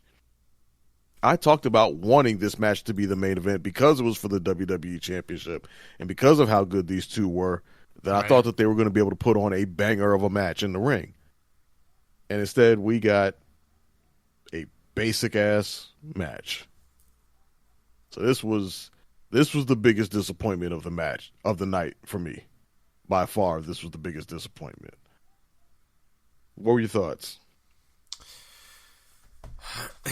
You know what? I agree, man. Like, I think if they made this pay-per-view seem like it was WrestleMania worthy. The hype was so big. It's such a short amount of time too, and the wrong guy won here. I believe. It would the shock that would have been having Drew McIntyre win. You know, because I always think that Cody is better chasing the title than he is having the title. I think he's a lot more interesting that way. And that includes after he'd lost his title run after WrestleMania 40, after he'd lost it and regained it back. I enjoyed the chase. Drew McIntyre always seems like he gets shafted when it comes to winning the big one. It sucks. This just felt like yeah, you're right, man. Like a fucking standard match. The build up was I think garbage for it. I was not hyped for this, man. And the fact is like we can't even revisit this right now because we literally have to be forced to switch out of current feuds. So like a feud that is going well right now, like me wanting to see more of Punk and AJ Lee with Seth Rollins and Becky, that has to be fucking put on pause because now Seth Rollins has to go and now wrestle Cody Rhodes again. Like, we have to revisit that. Like, we have to run that back again. Like, the feud was good back then, but we had like what 3 matches with these guys when Cody first came here and he faced Seth at WrestleMania, the Hell in the Cell match with that torn pec, the return match, we've seen it with these guys. The first 3 were it. There was WrestleMania. Yeah. Then they had the second match at Backlash. Yeah. And then Backlash. The third match was the Hell in a Cell match with Cody and the torn pec. Yeah, that's right. That's it, man. Like, I don't need to see it again, but here we are. Like, we could have had Seth Rollins versus Drew McIntyre. Like, that would have been awesome. That would have been so cool. Except heel on heel. I don't care. I don't care. Two fucking badass heels, man. One that will do anything to win, and one that's just pure rage and destruction. Like, but how do you build that up? I don't know. I don't know. Just like this, like they're going to have to go based off of the momentum of their past, their history. But like, there he is. I recall, like, Cody even said it, like, you were my shield at one point. Like, damn, man, like, you took a beating. You took a beating for Cody for that title. And you talk about this watch that he gave you and shit, and like now here you putting it on for the first time. It's never been turned, never been wound. This is the first time you're wearing it in like 2 years. I don't know. Everything you're saying is exactly why this match is happening. Yeah. Because just they have something. History. If you're gonna have, I'll give them this. If they're gonna do something in short notice to have some hype and some build up on it, this is the way to go. People who already have an established history with each other that you can revisit justifiably and build on that as the next chapter. Like, this one at least makes sense. They're both, last time they saw each other was when Cody had first come back. They've been mostly apart for all that until they had to come back together for WrestleMania 40, last year to take down the Bloodline. Since then, they've been separate and they've gone in different directions. Cody's lost his title and regained it. Seth has been world champion, lost it, turned heel, now has his faction that's starting to take over. And now they find themselves at different points in their career, set to face each other again. Like, this one at least makes sense, and you can have you already have built up past, so you don't need to try to manufacture something new in a short amount of time. It's just like, here's the next chapter, here's where we're at. And that's why that promo on Raw worked so well between them. Because they were able to just draw on their past, and then Cody was able to deliver the coup de grace at the end, as, Seth had said his piece, and then Cody just looked at him and said, in the 3 times that we faced each other, how many of those matches did you win? Mic drop moment. So, I mean, this is one case where it works.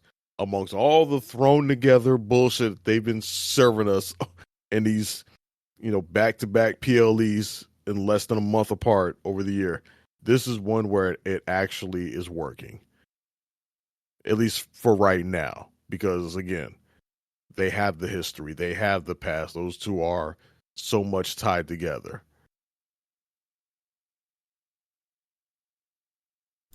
Dude, you're absolutely right. Like, we're going to have to go based off of, And they're both there to help build it up, unlike Cena and AJ. And it's like you got one super heel, one super face. I get it. Cool. It's going to make monies.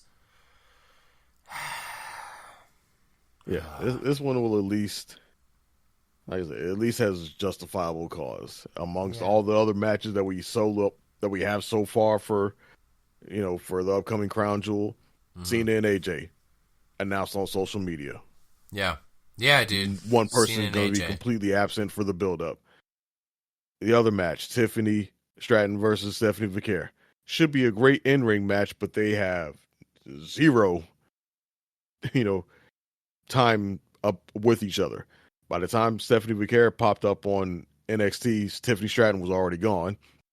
So they have zero history. We have no idea what type of chemistry or anything that we're going to have between those two. All we know right now is that Stephanie Vicaire is going to be on SmackDown Friday to watch the match to see who she's going to face.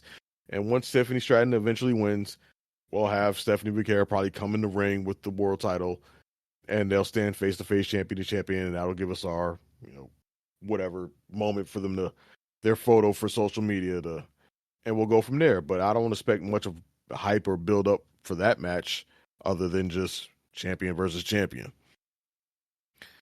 And they're both technically baby faces right now, so you don't have that heel face tension either. It's just going to be purely just competitive.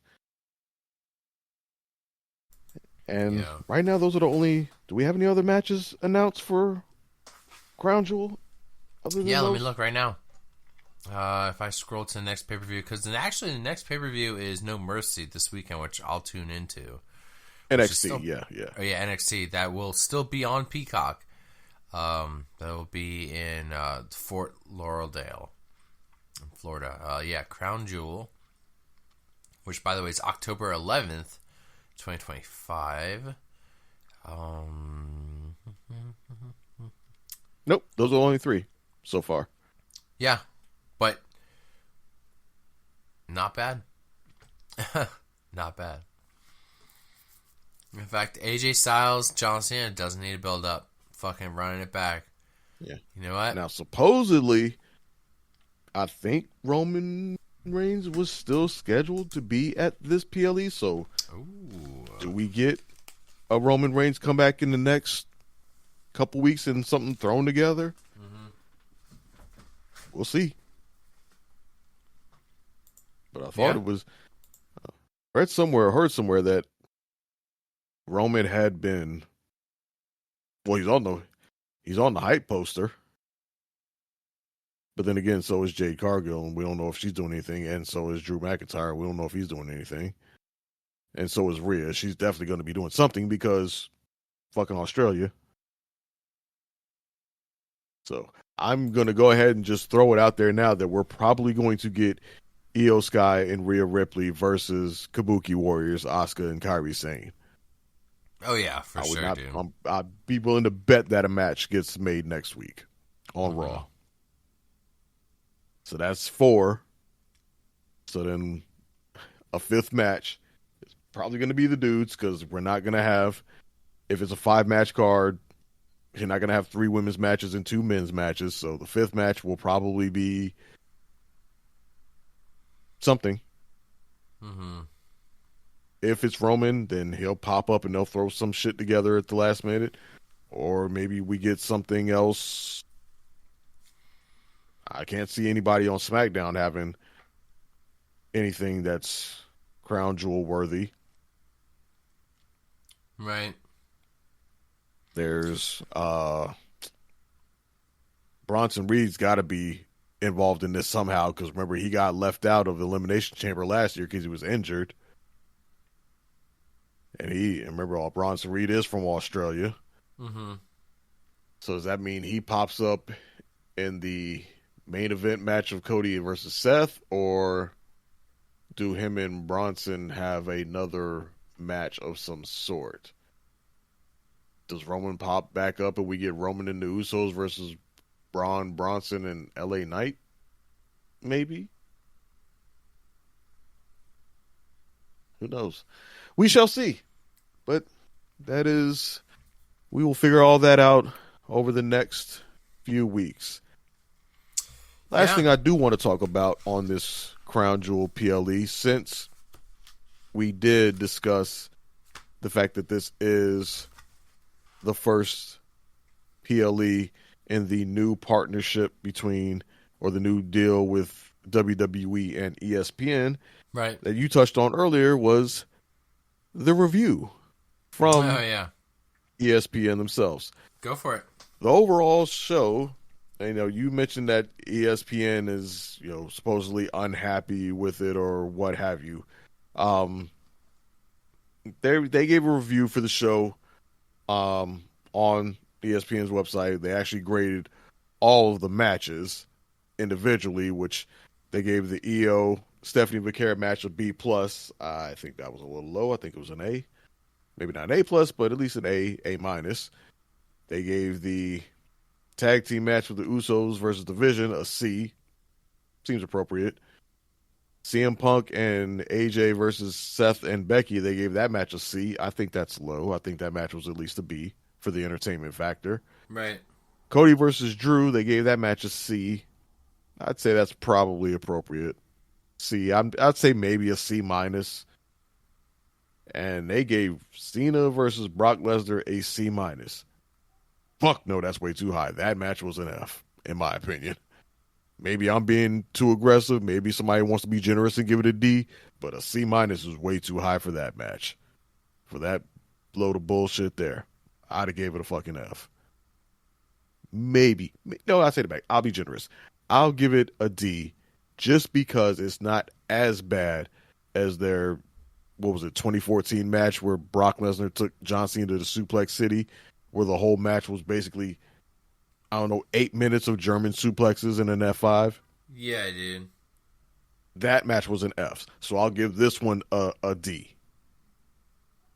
But the main thing that went viral that got all the attention on social media was the overall grade of it, where they gave the final grade for the PLE a C, noting that the, quote, the excellent Stephanie Vaquera versus Sky match saved this show from being truly average.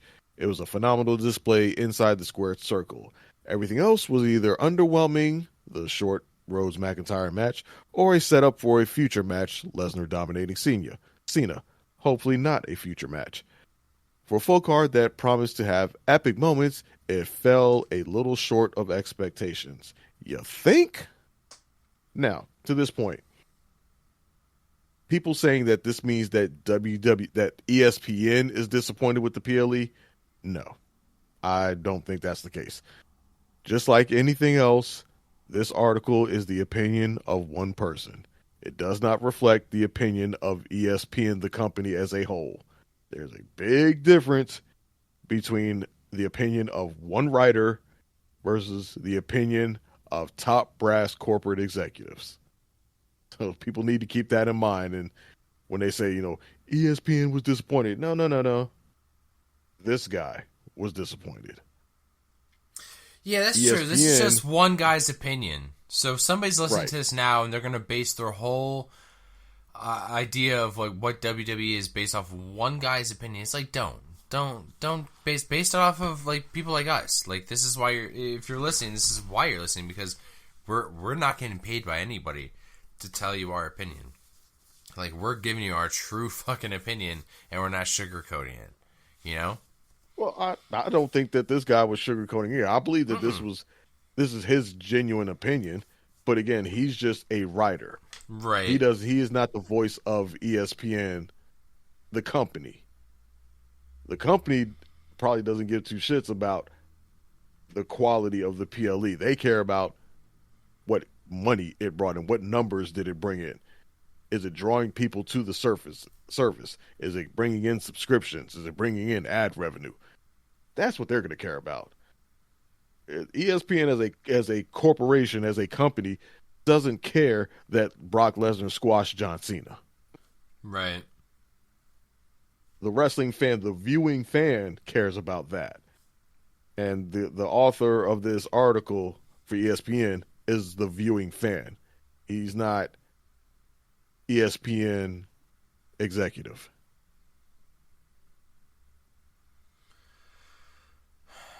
So that's just the point I wanted to make, that people need to keep in mind, because all the articles say ESPN is disappointed in WWE. ESPN is disappointed in WWE. Calm down.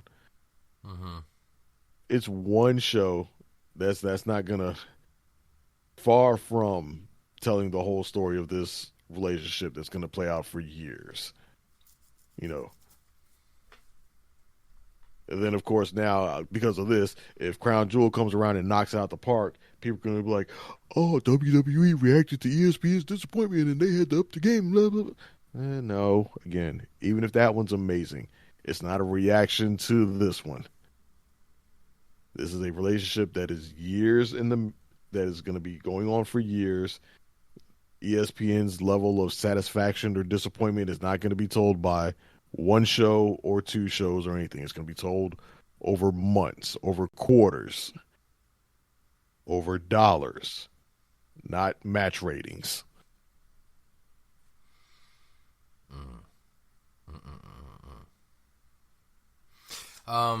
I know I wanted to bring up. I caved in, and I just got the new WWE 2K25. I used it with a GameStop gift card.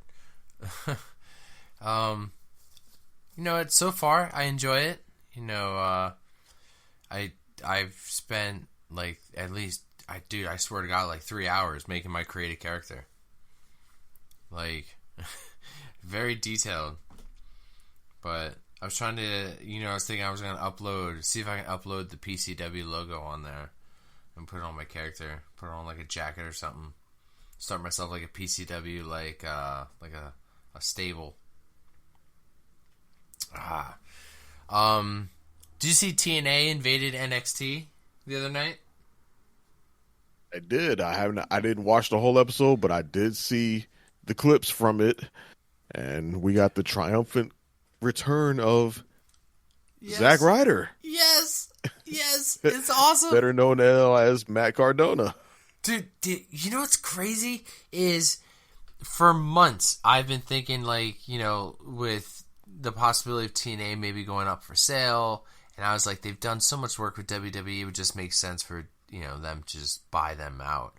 But I was like, oh, wouldn't it be cool if they just... we talked about it even here a couple episodes ago. Like, wouldn't it be cool if they, like, just do an invasion angle, like, up to War Games, and they only invade NXT? And I don't know. And it's like, War Games is right around the corner. You know, not right around the corner, but they have plenty of time between now and then to build up something. And, like, I'm kind of like, damn, I kind of want to turn in No Mercy this weekend and see if anything goes further. Because the only thing that I have complaints of is they used to, when they invaded other shows, sometimes, for the most part, they used to do this thing where they would wear, like, their brand shirts. So you could tell who was from what show. Now, I was lost. I didn't recognize most of the guys from NXT and TNA. They did it really well. The invasion, the way it played out, but besides... Yeah, because that's because you don't tune in to NXT like that, so you don't know who the NXT people are. Oh, it was such a mess. You don't know your Obafemi from your Moose. Oh, dude, that's bullshit. No, I know that. I know that. That's fucked up. No, man, yeah, I do. Oh, God. I'm going to tune in, man. I want to see this. I honestly, I have a family Oktoberfest I'm celebrating this Saturday, so I'm going to probably get a little toasted. I'm going to have somebody pick me up, come back to my house. I'm going to start my fire pit up. I'm going to have my TV outside. I'm going to fire up NXT. And what's so nice nowadays, man, is like, even if the pay-per-view started an hour ago, I can start it and just start it from the very beginning. I just love that. That's like one of the very few things about it being on streaming that I love. Just start it whenever the hell I want. Yeah, I mean, this angle has a lot of potential because unlike the, you know, the old NWO storyline back in WCW, as great and classic and fantastic as that was, unlike the invasion angle from 2001 of WCW and ECW invading, 2002 rather, of WCW and ECW invading, invading WWE after the buyout. Unlike that, this is an invasion angle playing out between genuinely two different promotions. WWE's NXT and TNA, which they have working partnership, but as of right now, it's its own independent, it's its own company. So this can play out over multiple fronts. You don't just have to tune into NXT to find out the next chapter. Mm-hmm. You can tune into episodes of TNA if you can, find where those are at and watch it there. And there are events that can play out on their show as well as on NXT. This has the potential, if done right, to be very spectacular of a feud and be an invasion angle for the ages. They could elevate everybody and really. I probably won't, but in an ideal, perfect scenario, this could potentially outshine stuff that's happening on the main roster. Yeah. If they really wanted to go all in it with it and really booked it properly, because at this point, just based off of what happened Tuesday, and just initially, and obviously without knowing what's going to happen on the main roster, you already touched on it. A War Games match between NXT and TNA right now seems more appealing than anything on the main roster right now could cook up. Yeah. And all we have so far is just TNA invaded NXT. And right now, I'll bet you if you ask people, would you rather see a War Games between them or would you rather see a War Games between the main roster? Most people would probably say TNA versus NXT. Because they're going to go harder, and it's probably going to, much more time to build it up, much more potential for a much more compelling storyline, and depending on the combatants involved, a much better match when it actually happens. As opposed to what we could get from I'm speaking strictly on the men's side.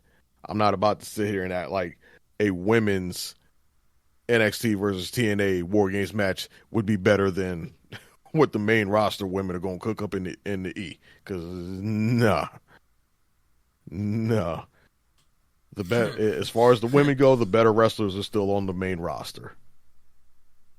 Even if you could get a better storyline out of NXT and TNA, the better performers are still all on the main roster. I'm sorry, I love Jada, love Lash, but they not going to cook more than Stephanie Vaquer and Io and Rhea in them. So I'm speaking just strictly on the men's side, though. A TNA NXT War Games would be more interesting. I mean, what could we potentially have right now on the men's side for a War Games match? Right now, we really don't know. Some people are saying we could get Team Lesnar versus Team Cena. That ain't interesting to me. Right. That don't really appeal to me much because who's going to be on the teams? Yeah, Lesnar's not a team player, to be honest. You could have Vision versus Bloodline. Yeah. And Jesus Christ, how many times has the Bloodline been in the fucking War Games match? Pretty much every single one of them since they brought it up to the main roster. I think every single men's War Games has featured the Bloodline in some shape or form. So how many times we're going to beat that dead horse? Maybe you combine the two together and you have the vision of, Bronson, and Seth with Lesnar on their team via Paul Heyman versus Bloodline of Roman, Jay, Jimmy, and Cena as their fourth partner. Right. That's kind of sort of interesting because you're kind of merging two feuds into one and you're throwing pretty much every big name you've got into it. So, I mean, it's kind of sort of interesting, but do I want that more than I want a TNA versus NXT? I think so. I don't think so. I think I still kind of want the TNA versus NXT. Yeah, dude, I'm ready to see what shapes up in the next couple months or a couple of weeks. So just stay tuned. And maybe we're getting closer and closer to TNA just being bought, and this is just the foundation of it all starting. Working its way for TNA titles being on the line, coming back over to WWE, like, just, I don't know, man. It's fucking interesting, and it's great that you have so many people in the company that Raw is doing their own thing with the champion versus champion thing right now, and we're doing a company versus company in another part of the roster. So I find it fantastic.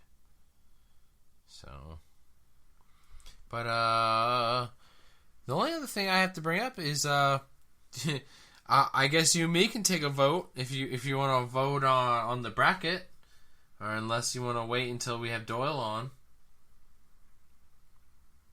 It's up to you. All right, man. Okay, this one is, we'll see, because if we have to have the tie broken, then I guess we'll have to get Doyle's opinion. So remember, guys, this bracket, everybody listening, this bracket that we're doing is a fantasy bracket of fantasy matches that have never happened, matches that we wish could have happened. And when you think of these fantasy matches, you're going to think of this wrestler in their peak, in their prime. It could be any peak or in any prime you want. And in our heads, me and Dre were probably thinking of somebody different, or their prime in a different, a time. So it's nice to debate about that. We could be on the same page, we could be on a completely different page. So the first round, we're going to have Alberto Del Rio in his prime versus the Eddie Guerrero of his prime. Two Mexican wrestlers, two very good Mexican wrestlers, two very unique gimmicks for sure. Great heels in their own way. And they're going to go up against Ric Flair in his prime, against a Cody Rhodes in his prime. Which I guess you could really just say Cody Rhodes now.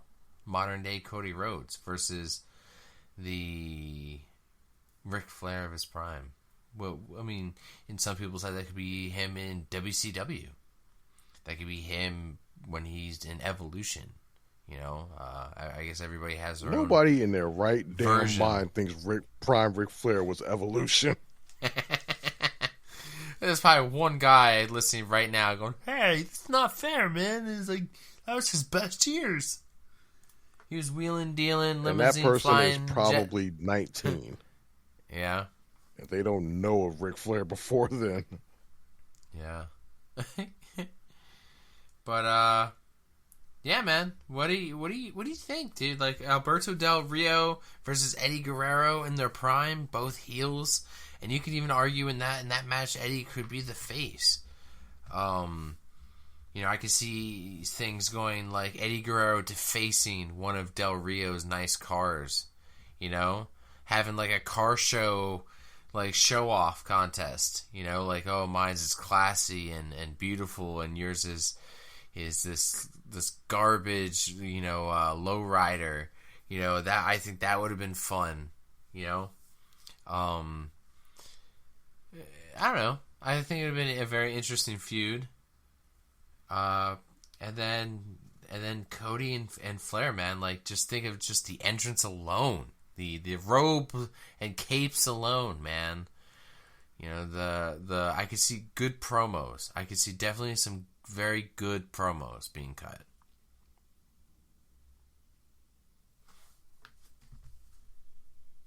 So, for this one, the problem for me with this one is Alberto Del Rio's run was during the time that I was not watching wrestling.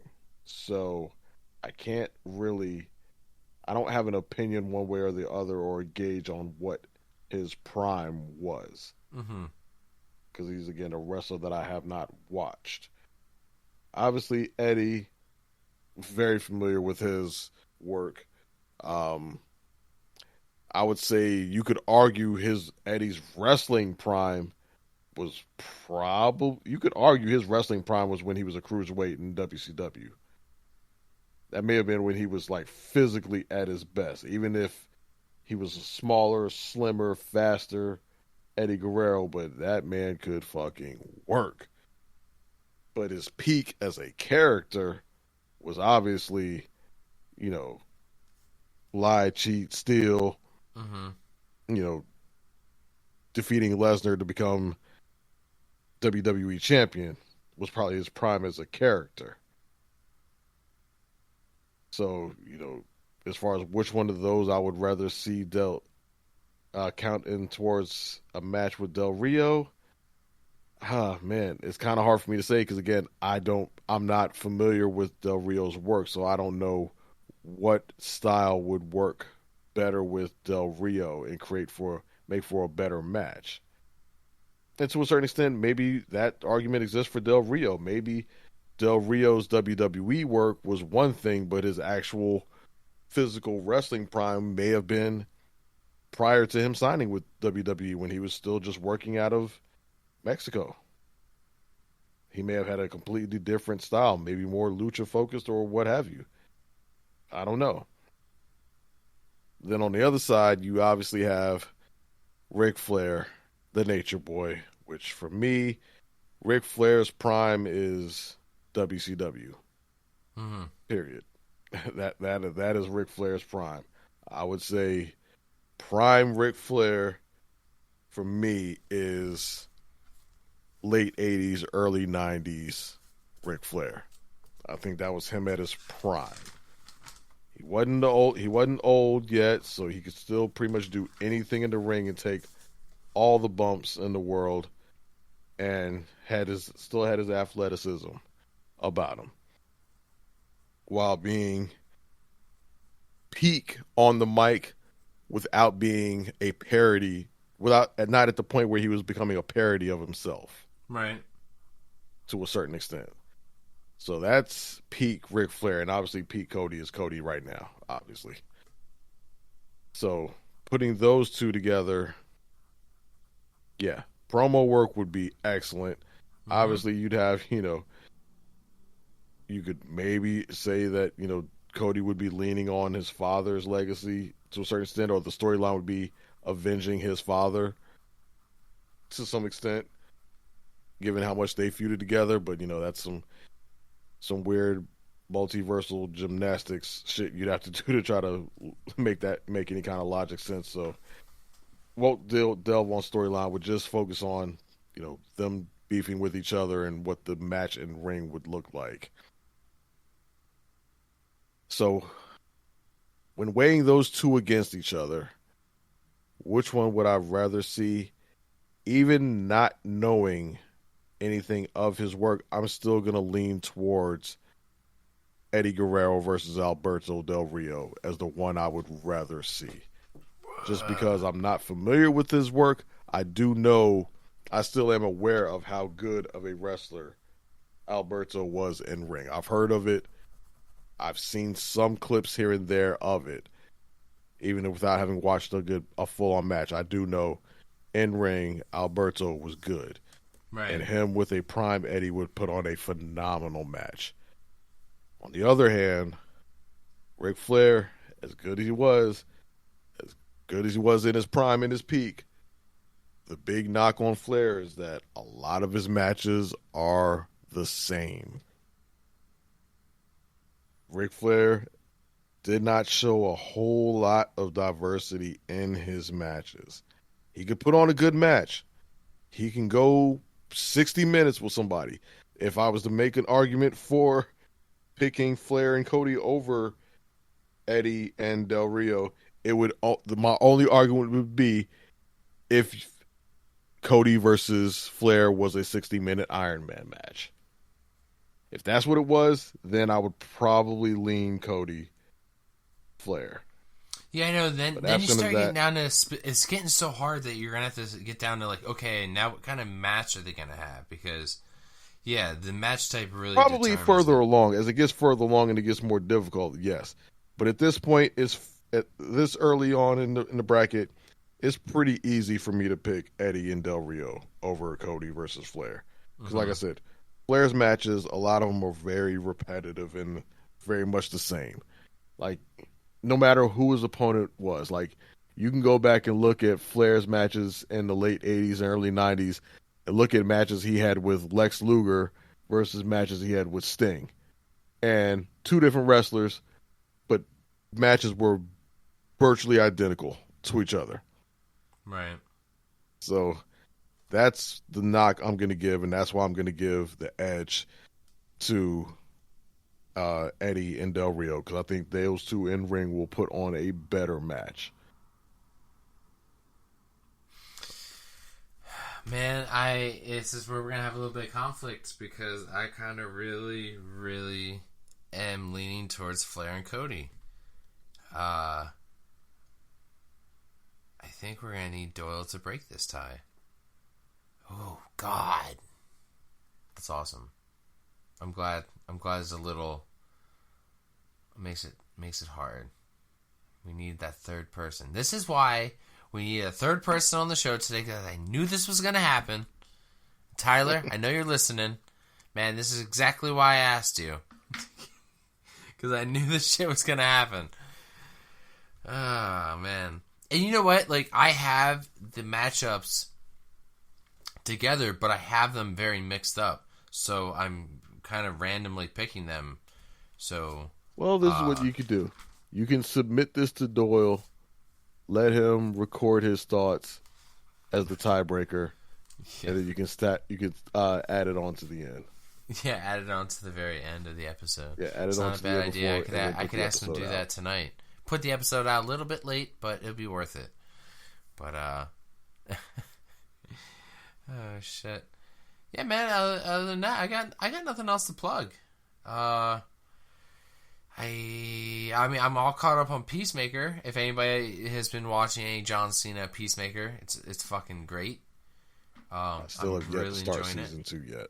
Yeah, it's so good.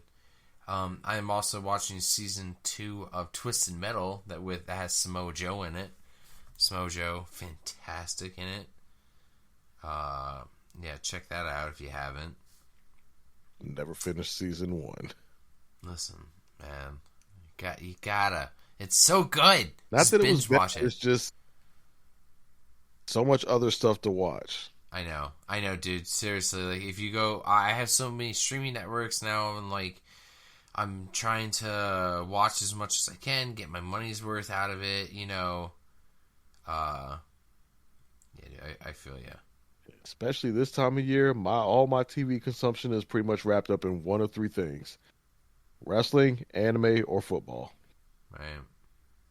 And occasionally I'm working my way through one actual show right now, and that's Alien Earth. Oh, dude, yeah, great show. Great show.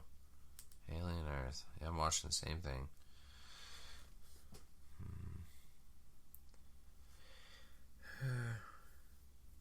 Yeah, man, that's all I got. So, where can people find it, Dre?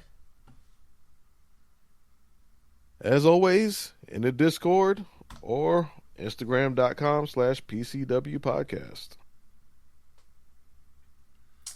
Cool. Yeah, and you can just find me just about anywhere. Semi-Dry Chicken. We are coming up on our 100th episode. And like I said, no real agenda. I just want to get as many people on here as I can. Just shooting the shit. I want to catch up on some people. Some people who I haven't talked to in a while. So if you're listening and you were on before, or you're listening, you had never been on and you want to be on, it's awesome, man. Just let me know. Like, reach out any way possible. You know how to get a hold of me. I mean, fucking Tyler. You know how you want to know how Tyler, I'm going to tell him, Tyler, I know you're listening, but you want me to tell you how he told me that he couldn't make the show today? It was in the bathroom at the end of the day, the shift. I was washing my hands, and I was using the urinal, and the damn guy is washing his hands, and he tells me. He breaks the news to me at the end of the day in the bathroom. Awkward as fuck. I don't think I've ever had anybody ever do that. Cancel on me. Mid-piss.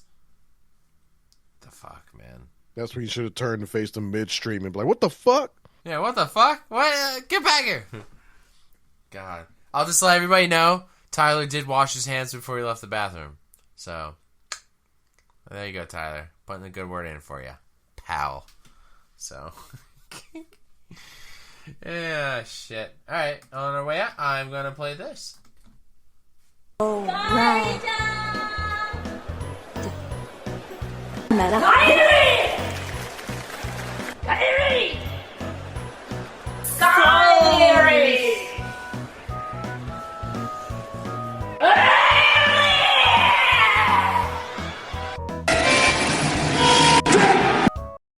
You are the world's dumbest son of a bitch.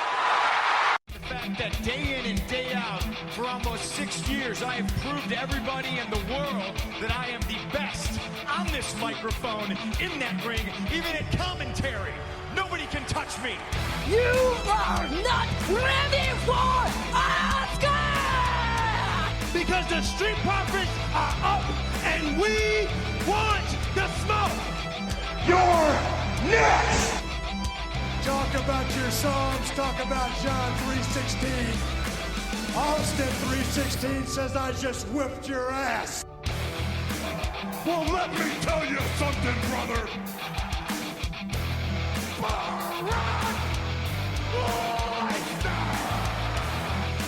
New day! Cream will rise to the top. Oh yeah, Macho Madness here. Welcome to the Kevin Owens Show. Lately, he just hasn't been very oozy. Because I'm the Miz, and I'm awesome. Those rotten bastards.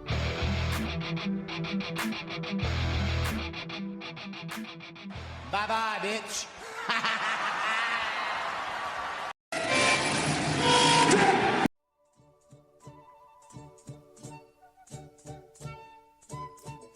Ladies and gentlemen, boys and girls, children of all ages, welcome back to this little promo. I have to give one. You know what it's going to be about. Yeah, just sit here and listen. You made it this far into the show. What we're going to talk about is something very important. It's social media. Why aren't you part of the Twitter page, the Instagram page, our Facebook page? Join, share. And you know what? You get in there, we'll send you a link to the Discord. What's the Discord? It's where you can talk to us all day about wrestling. Not just that. How about you go to our website, podcastchampionshipwrestling1podium.com, where you can leave a review. Not just a review, you can write into the show. You got a question? We'll answer it. But it doesn't stop there. Oh no, it doesn't. We offer so much more. Do you want to be on the show? Do you want to shoot the shit with Dre, Doyle, and myself? Be a guest. I'll give you your own theme music. Yes, I will. But it doesn't stop there, guys. You gotta go to ProWrestlingTees.com and buy a PCW shirt. Oh, we don't have one. We don't have two. By God, we don't have three. But we do have four. 4 new t-shirts on ProWrestlingTees.com. So what the hell are you doing? You made it this far. Are you a fan or what? Are you a fucking mark? Tell them. You fucking mark! Time's running out.